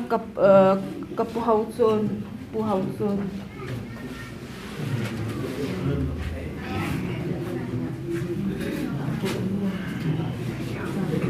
abana ba le singson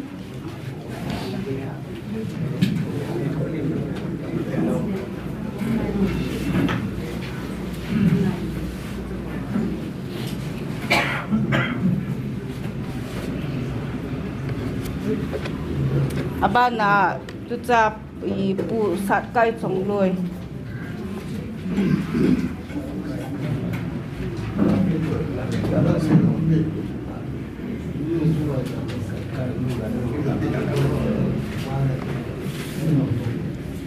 abana kapatsun tu sabe cha ho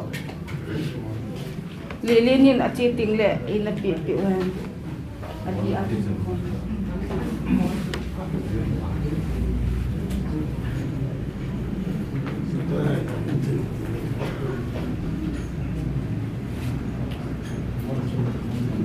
lilin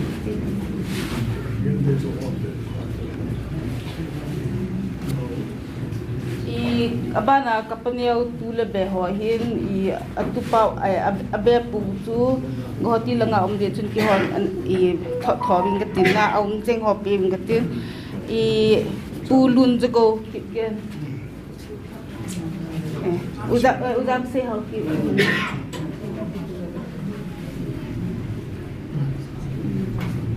abana pulun jago ki ken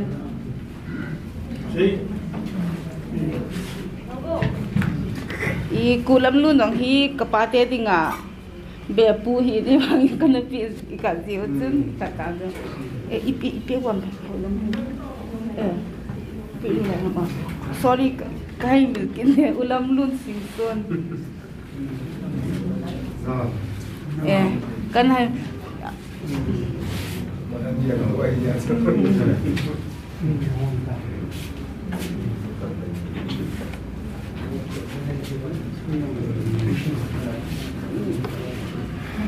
kapaniaw te tu cha khat wa si te chu ke dimapul nga ka thi ting lek I ken ana pe tang ka chana I ti chu hi in I cha te hon I ki pa na zala ngai lu na zala ka bol hin ka bol khil umble ngai dam hin ka ki pa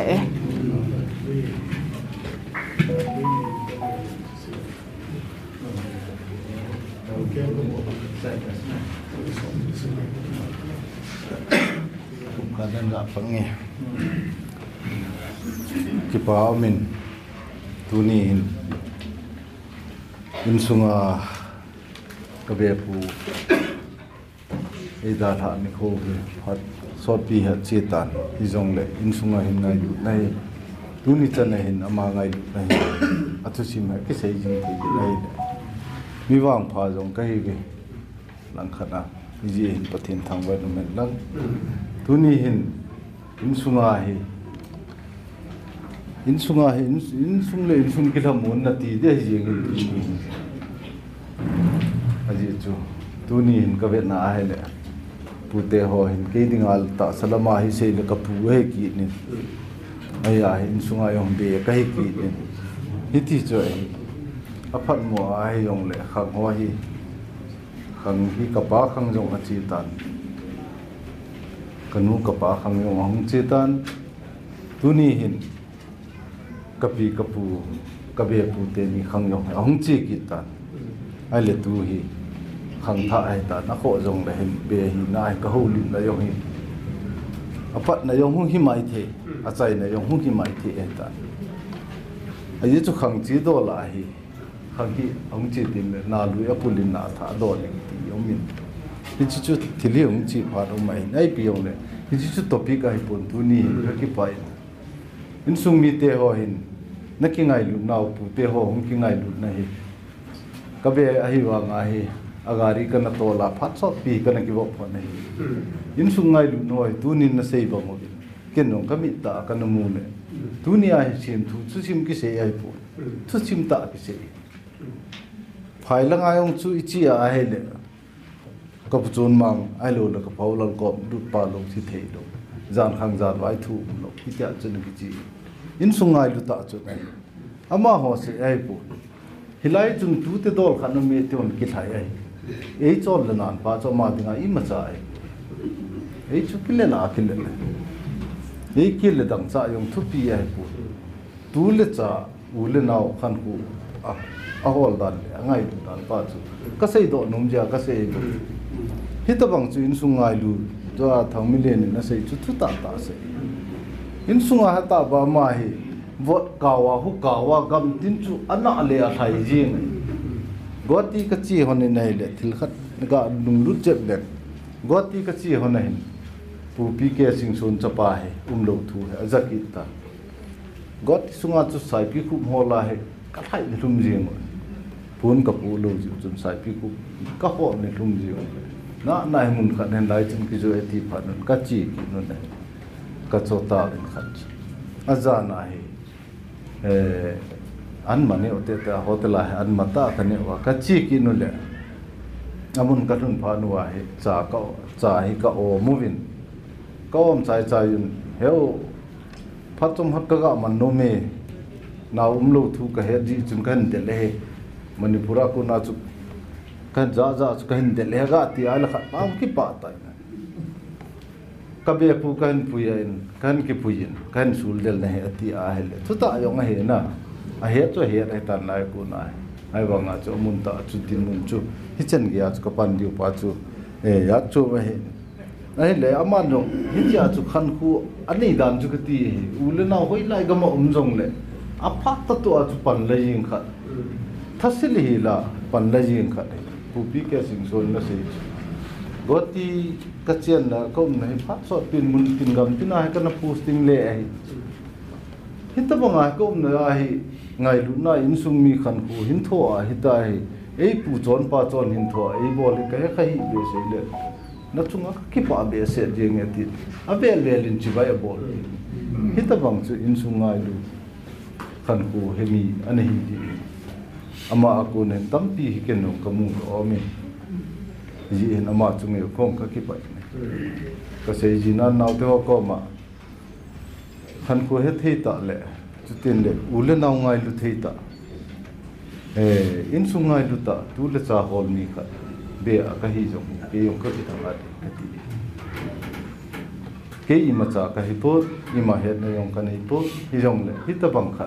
khu sung veng sung thang sung kha na he thei kha in sunga be ka nei kha ke yong wa pha ka ki sai tam pi ma ko na ka he do be na ka pi hi chun tu ni hin in sung hin I hom tho hi ka he ma ji ni tu ni hilai in sunga yong hi le in sunga he dunia hungkal sunga in sung ni ma na hi vin hi jong le tu ni hin naw te ho to kana se ju amu ba ha di ti ilam to ba iti ba tha di hom ti chu ki hom ka lu kham ta ba aji chu tu hin chapang cha cha hom ki su to kai ta vin lungyal long ka pi thing jo to po vin a fel pa ag lungyal pi thing pa am ta lo ji ai tha sam no ka tim se ti ko hi jong le lung kim lo na na nei kho jong le nei ngai dam du mai in tin hi chun tu ni hin ka gel vin ai le naw te hon ru na singa sei lo ja ka ga sei tin no ma tu ni hin in sung ba hin in sung mi chi hi yong le u anaw apu na diu le a hom tho diu le a thangai diu pa chu ki ma hi ji chun tu ni hin ata sa ma na ho ko ma thei ta pun te in sunga jong thei ta pun ngai lu na wang chu in sunga chu ten na lung thim wa cheng jing ding hi chu na ma me la he na ga chin wa na in sung chi wa anaw te in sung au te in sunga a chen thei na dinga chu zu pe mo va pe mo tin te se hon hi chu pe thi hin go ngai bo na in sung chi wa na chen pi thei ding wa hin go nga ma me la namu thei ding wa ngai lu na pa chu ya chu mai tan in sung ki ngai lu na pa ya chu mai tan hi ya chu ten le tu ama chu nga hi alam do a chai na tum pu ni khat chi ama me la na ga chin ding chu ti a hi gel ko ta le ngai lu na nei ta a hi chu pa hi hin ki go ngai go a thila wa chu ma cha ai ko hi yong le in sung wa ama me la om jing the na ting le in sung wai chen pi the ding ti a chu hi chi pa chung ki go ngai ti chu chai na ka ga sei to no ma hin I pi le tu ni hin na na to phat no ho in sung ma hi rong le het pin dola mom dola gui thu dola isu na hai ke dinga ka pu teu in sung nei hi je chun nom nau chi a pathin in do pathin na bo vin tin nai lu na pa ka pu na na to do le ho le ana sei do le ho hi in sunga hi tu ni hin in sung tha cha cheng in ro ka ki ne pi ne tu ni na na to na thil bol na se ho hi ka tha sam ta po ve ti hi kala ai ye chu in sunga hin igel mo kan mai la pa te au min pu te au au te au min hi chun na chung wa ka kinep naw long ka phun tha in sum be khatina ka sei mo naw ka sa mo naw ka gel mo naw ma hele na ho jong si cha ka la ding the ding chu am na ve ti chu pot chin na nei ju na chung chu wa in sung tha cha cheng min na yong ki pa thu ka ga se hi chu na chai na hein pathe ni min mon na pyo hen lak in sunga pathe na hen lak ki ngai lu na phung ta hen ti chu chai na ka ga holim na hintil ka sei ga ama ai jong le pathe min ni ki ngai dam tin i sei ka ama ai jong le pathe ni ni sung chi ading in pathe bu ta hen pai aban chikin huitin tu hen ki pa thu sei na le holim na hi pu hau pu sing sit ma holim dingin kan ko ne he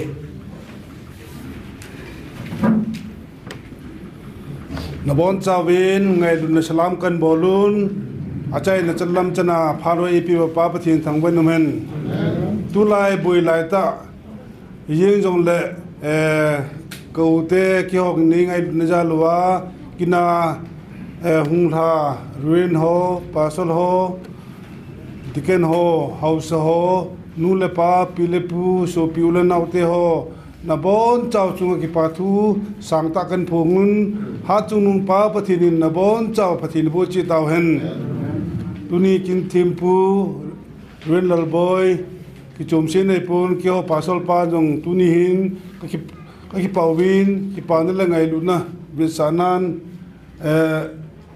wa boyin lol khan pintin an pe chaile pasal kai sun jong hi ko wa dinga a best friend loi ngai ta hin amani hi ngai lu ta hin tu na jong record hong bol pi alun ki patu kan pungin pasal boyin pintin na ban le pasal kai sun jong pi padin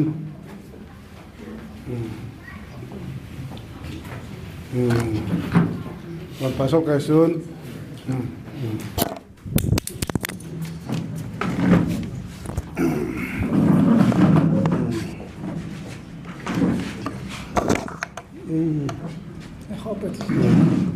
ngai nubi sana kan bolu hin tuni hin ko chung chang nga kin ki bolu hin them khat kan si numin ki hi kapin jo lani la thum jo ai ka pa na bejin sopi tampi yar kam wang wa hi kanule ko se hi pa u nei pa ne ya kan nei hin yesu utelan ki upi ti khat umin na adang ho ngai sin na bangai pun ke ni u chala hin ka ki to horin ki to ti chu lungthim jong ka sei to honin iti sei dam ama jong hin ama mi gel khoin ke jong ke gel khoin to te kanan ka ulen pale thang milen pa hin ama ni te kana su pe jong le ka ki pa jong ti be se lo ki pe da jong le ne bi po ti lo na kau saya tu kini simin epil thank you kati yang ni yesu am dan tu kasi om kipa dan hoi omin na kini hi kai ngai lun dan hi kai dan mi yong ke yel kho nin kisi pana kasi pondi di kasi hinna 1975 ma kun 70 sakunin 81 itu ge lai high school kana kajin lai hin kau sei hin usima oi pinga chong ho mau tuin sima le oi pinga chom tan high school like tup dan chu sports home yong na ga ge la le hin khoti so hi igel ili nei don jin kawi kawtenin kaw chong hin kaw sin ngai lunin ama ja la hi tu thamile che banga tunya kawden omnai ayong le kawten ki thu pi che na ayong le tu chana sa kam ti chan hi kau ja le hin kau chung te ong le kau te na chung ki pa thu ka phung ne hi ama hin ka se ying in hong phal ran chu oja pan tilin jagara san hin uninga te na ma hin an ne phal le mi aloi le gol ni le thumu la ko wa ama ai hai jing ama ne ding chu mi ne sai hita hi ina yong chu kulai le ngai le le la cha donu alo bune uta hita chu anh ko te chu asu lungwai hi langkana si dang chu anh ko te dinga chu thei da da min lu pe yong le ai pi yong le hita na bol da la chu lai hi ho ko sunga dinga hi ka usei hi ka sei hi lu wale building saloi masa sama sape loi nan pang ni hi agun chu jala ju pathin pathi boi ka si do num ni hi sibanin ama hi 2021 April la hin sia Good Friday in operation ong ki bolin kyo jingka hun kai khen sunen ka chibin ni la zan hun kai khenin ka zan tu pigin china operation jakuna cancer ong we ta mai ai le ka gal jamu kaung gal jamu 23 mi a hin la ya hi kem tampi mi jakhat walumin adamo wanga chu Mia dinga tuila na paira na ta ke sa lung ke na to le atisa lung ho ma 4 point jam kan huya sa da to hon apet pe na dimapur gotin dil dihe ti le sa kuna chu operation ngi bol pana gotia ain la ki bol wanga chu 24 sunga ki paum ta chu uthang lu se banga hin gidona present hin ama hin program sim sako ya langa chekama chia aindil ji alole helai program ki chai chi ki ji ama chu 24 sunga yo cha bonus speaker la panga 24 sunga hi kum sunga hi so manga we am speaker la pangi gidona hin mun choma yong phat ani jin ma 24 November la kun hin ang masanga chu chekama chi langa hi program andila dimapula andila kemo khayong le program jaw ji hin ala November la kunin angdal panin 25 ji ban ban hunglelin ka se do num na chu I ta bangalel long le jani ka sein la sunday ama saturday hin la sunday ya dimapula hi achanga chate thom sanga hi uthima unu kaya auto kila hona chu katupa jo se sargin lunte ho tu khoma ato joro phana ma ina ka tha in kimboy ko to chunglang hin sikai ong pha so ta luna kaldo he kati chu nathi janin pathin ta san ti bang mai hin athi jana pathin ho hin langkanin thiong le luna chimin hi ai la kapon na ta khad hi ko hi 23 kong gajama ko hin lasi laki janin ka chate ho paisa tam ta siangwin ai la ke ho ungal jam kai phad win I ma cha ki thopi jo po slide tai ka pun ji de hi ai pi yong le chate ho jo si pathin pathi bu win tin pam je ne hi mo lo ding hin bon win pathin bu chi taw hen tunin jo a thang million en se jo si chu adi so ke yin ke jong ka sei go jo si en se yin so jo si chu bon chawa muchi banga ike sak so ke divin chate naw ten sumite jo si abe tin na kan jin azo an se apa service ko chun manga an se pasi gom pa esel singsun is titar ki ho ubot se lu lan la chu emi is so ha lu lai hin ulam lena kana chi jiwin ma hin ka uyong stang na sat ngai lun ke yong kana chi in tuni hin zo ki pathun sin jun boy siten in anlap ji plun ka chun mang na to hi ipawin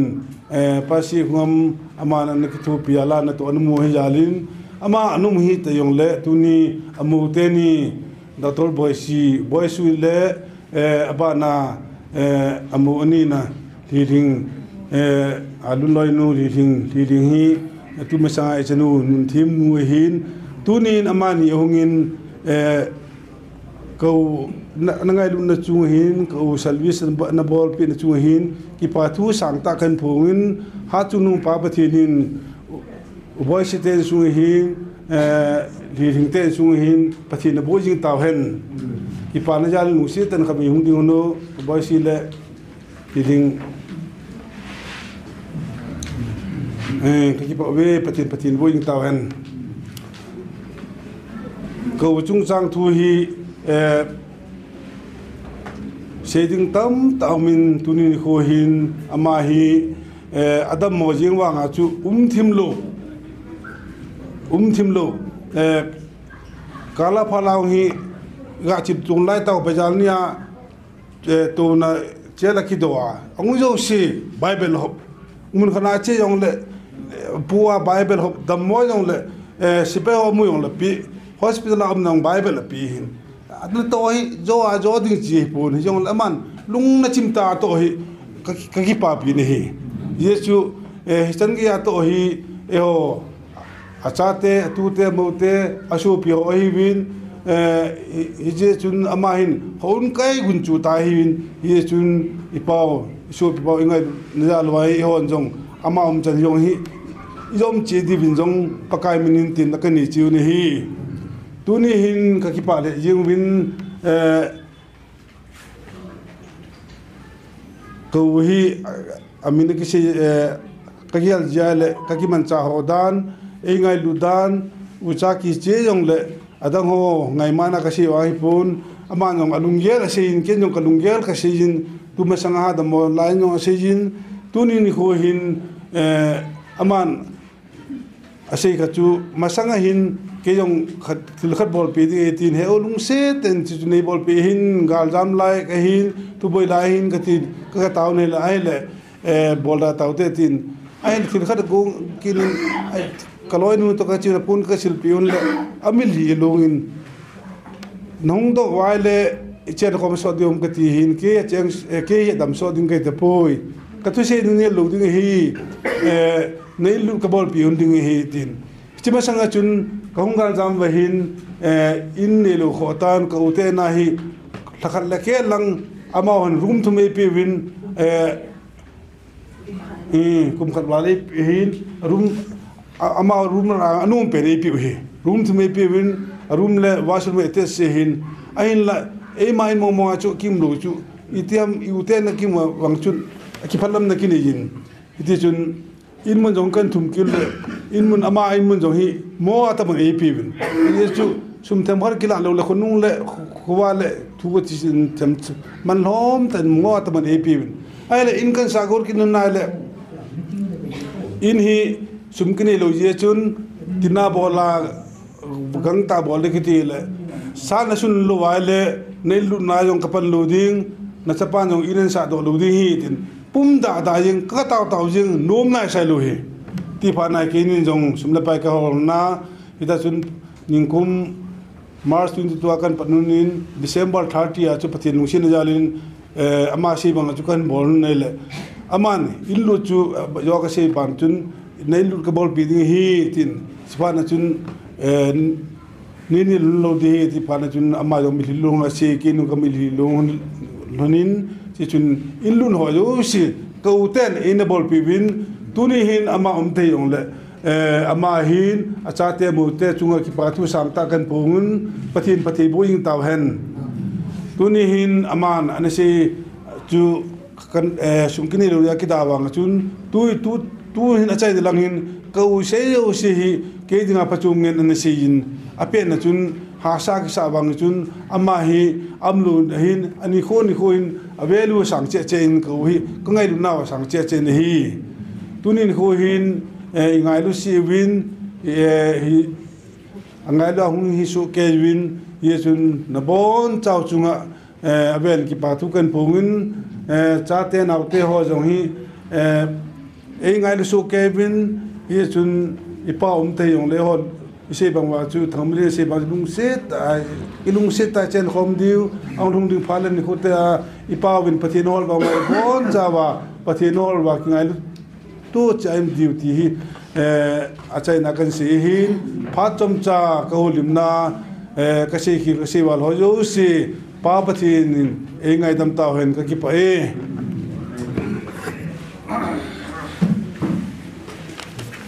Program chạy na lang lut tàu hitin tua hi phat khum khana hobung la number som ni lage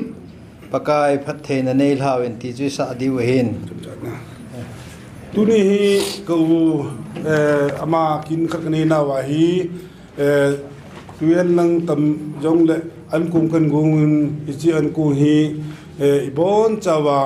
ne su ke divin ngai lu sang penin tin na le taw na kan ni chiu ni hi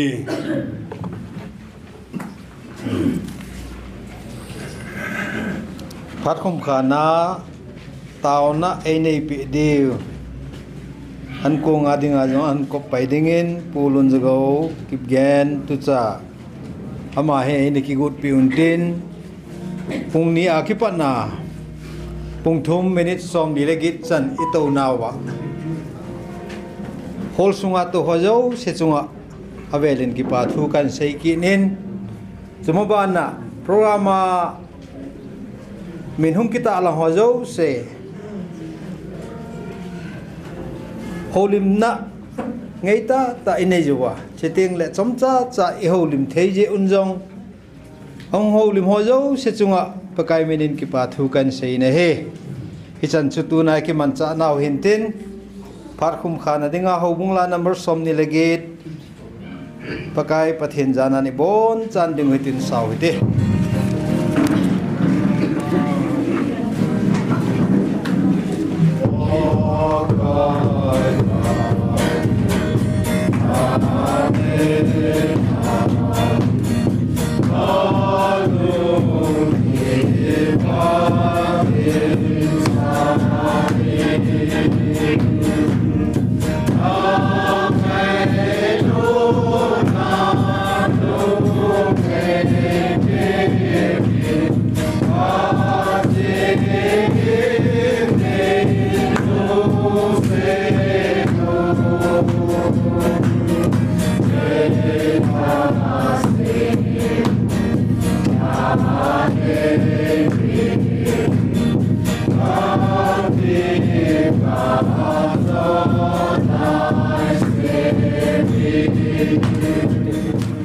วันประเทศนั้นมีไงลุนั่นแหละมีคนตัวนั้นนี่จันอุเวนตัวนี้นี่เขากระเป๋ากระปูจุดนั้นแล้วก็สูบกระเป๋ากระปูวินเอดาลหักนาวจุงอ่ะอินสุงมีเตเอ็นไงลุนจาลินอนาวเตอูเตหอเอ็นอดาลอาจารย์เตจุดเตเลยอูเตอโมเตลุงมูลขโมยนั่งอากูนะอันนี้ที่จะดึงกินเตหอเอ็นกุนเตหอบอยนะละเฮลาใจแทนนี้ก็อิตาเจวินก็กิปอวินฮาเลลูยาติดนางมาทางวานกับปีวินฮีกับประเทศกิปานาซาลจุดนั้นอินสุงมีเตหอที่นั่นดิ่งินอันเนี่ยดิ่งเตหอยังกันกิสิมูวินฮิจงหินเนี่ยข้อมดิ่งก็ฮีวินกันเนี่ยวิตาซาโอยวานกันเนี่ยบังวัดละกาวลำละตาสลามากิไงลุนนากันเนี่ยว่าจุดนั้นอินสุงมีเตอลุงมูลนะฮีเทนดิ่งินกันเนี่ยนะจุงเจวยังพัดเทอิบุปีวินตินะจานังกทุ่มจอนฮีกันเนี่ยใจเตียงจงเลยไล่มุนาปนาตาซากันอินมุนเจ้าจนดิ่งก็ฮีวินตาซากันอินมุนก็จุนะจุงว่าการิจุงอาลัมทัดดิ่งหัวฮีนเกียงอาลัมทัดดิ่งหัวฮีนตาซากันอินมุนจันกันหุ่นเทนดิ่งวินมาไล่เนี่ยมีอิสราเอลเตนะพัดนานามาปุยบังอินเห็นมาปุยเสียดิ่งนะจานังกตาวปีนฮีเขตจากไกจวนนี่ปีตาเจวนางกิปาทุเซียนกำลังก็เห็นคนเดียวนับปีไงจนทุเจงจานะสังวาปุมาเอหุหิงปูกับปะไกเดตานาซเรตยิสุคริสต์อามินปนานางกทุมฮีอาเมน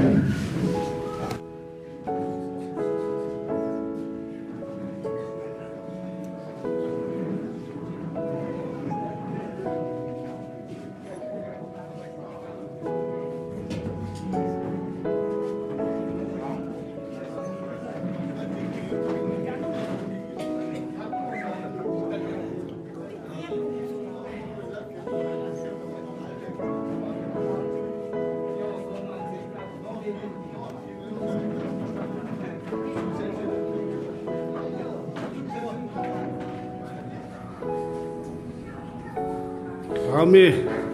Anaknya cium. Amin.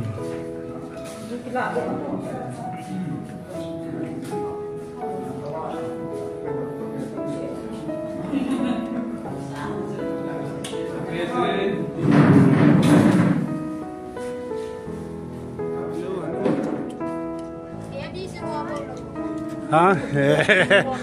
Kayak si bisio kalah deh. Ini program Panamo. Program Panam. Kasih aja Panamo.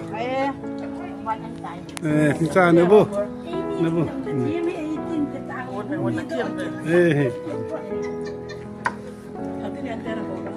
Kau tu.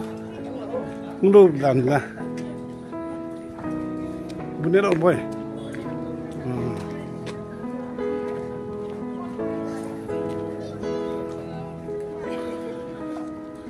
Pasukan nebu. Nebu. Ini mana ada orang pantah. Lin. Kipami kipami. Lin nelo lam. Aneu no.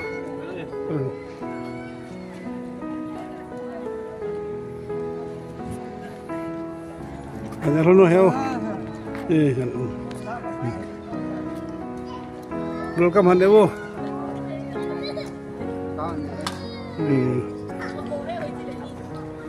Bainu handewo bainu.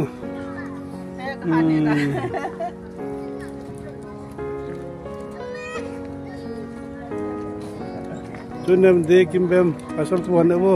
Kemudian.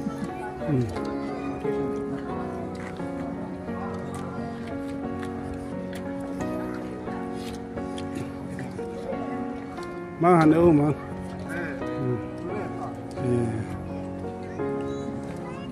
Mang cha nun pui do mang cha. Papa. Oh. Sa hoi chu pa sa pa di lo. Ano ko ta lo. Yo phat de. Sa ta mo ma. Sa hoi do tu ma ko cha ma. Hello, ko ma tu na ta ya. Ma cha. Da la do. He o chu chu. Ham.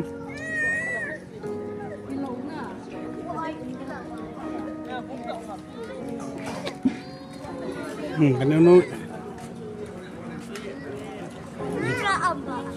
Monica ambala. Ini apa tu? Anh cái điều này, cái này mình làm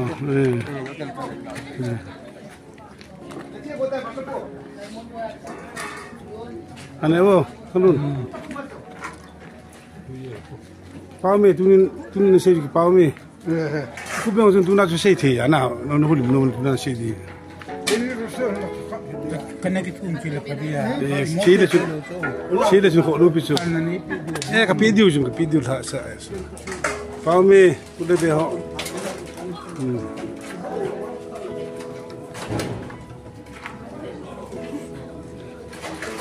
Chúng ta nét tầm, hắn nêu được chưa?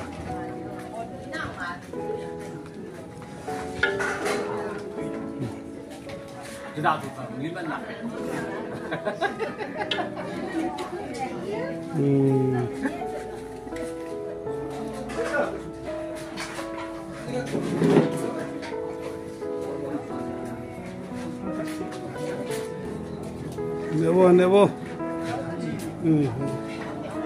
Nevo.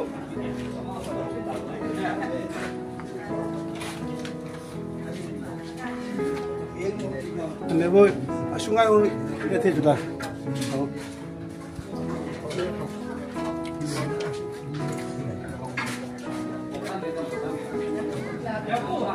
Oi,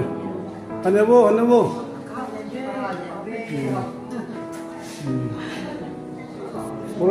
Programmu. Ini ya cepat jadi betul mengalu di. And on. Kiếm xoay còn thế còn là gì nữa?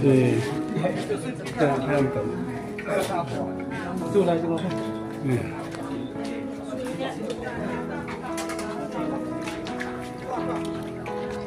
Ê, hẳn không?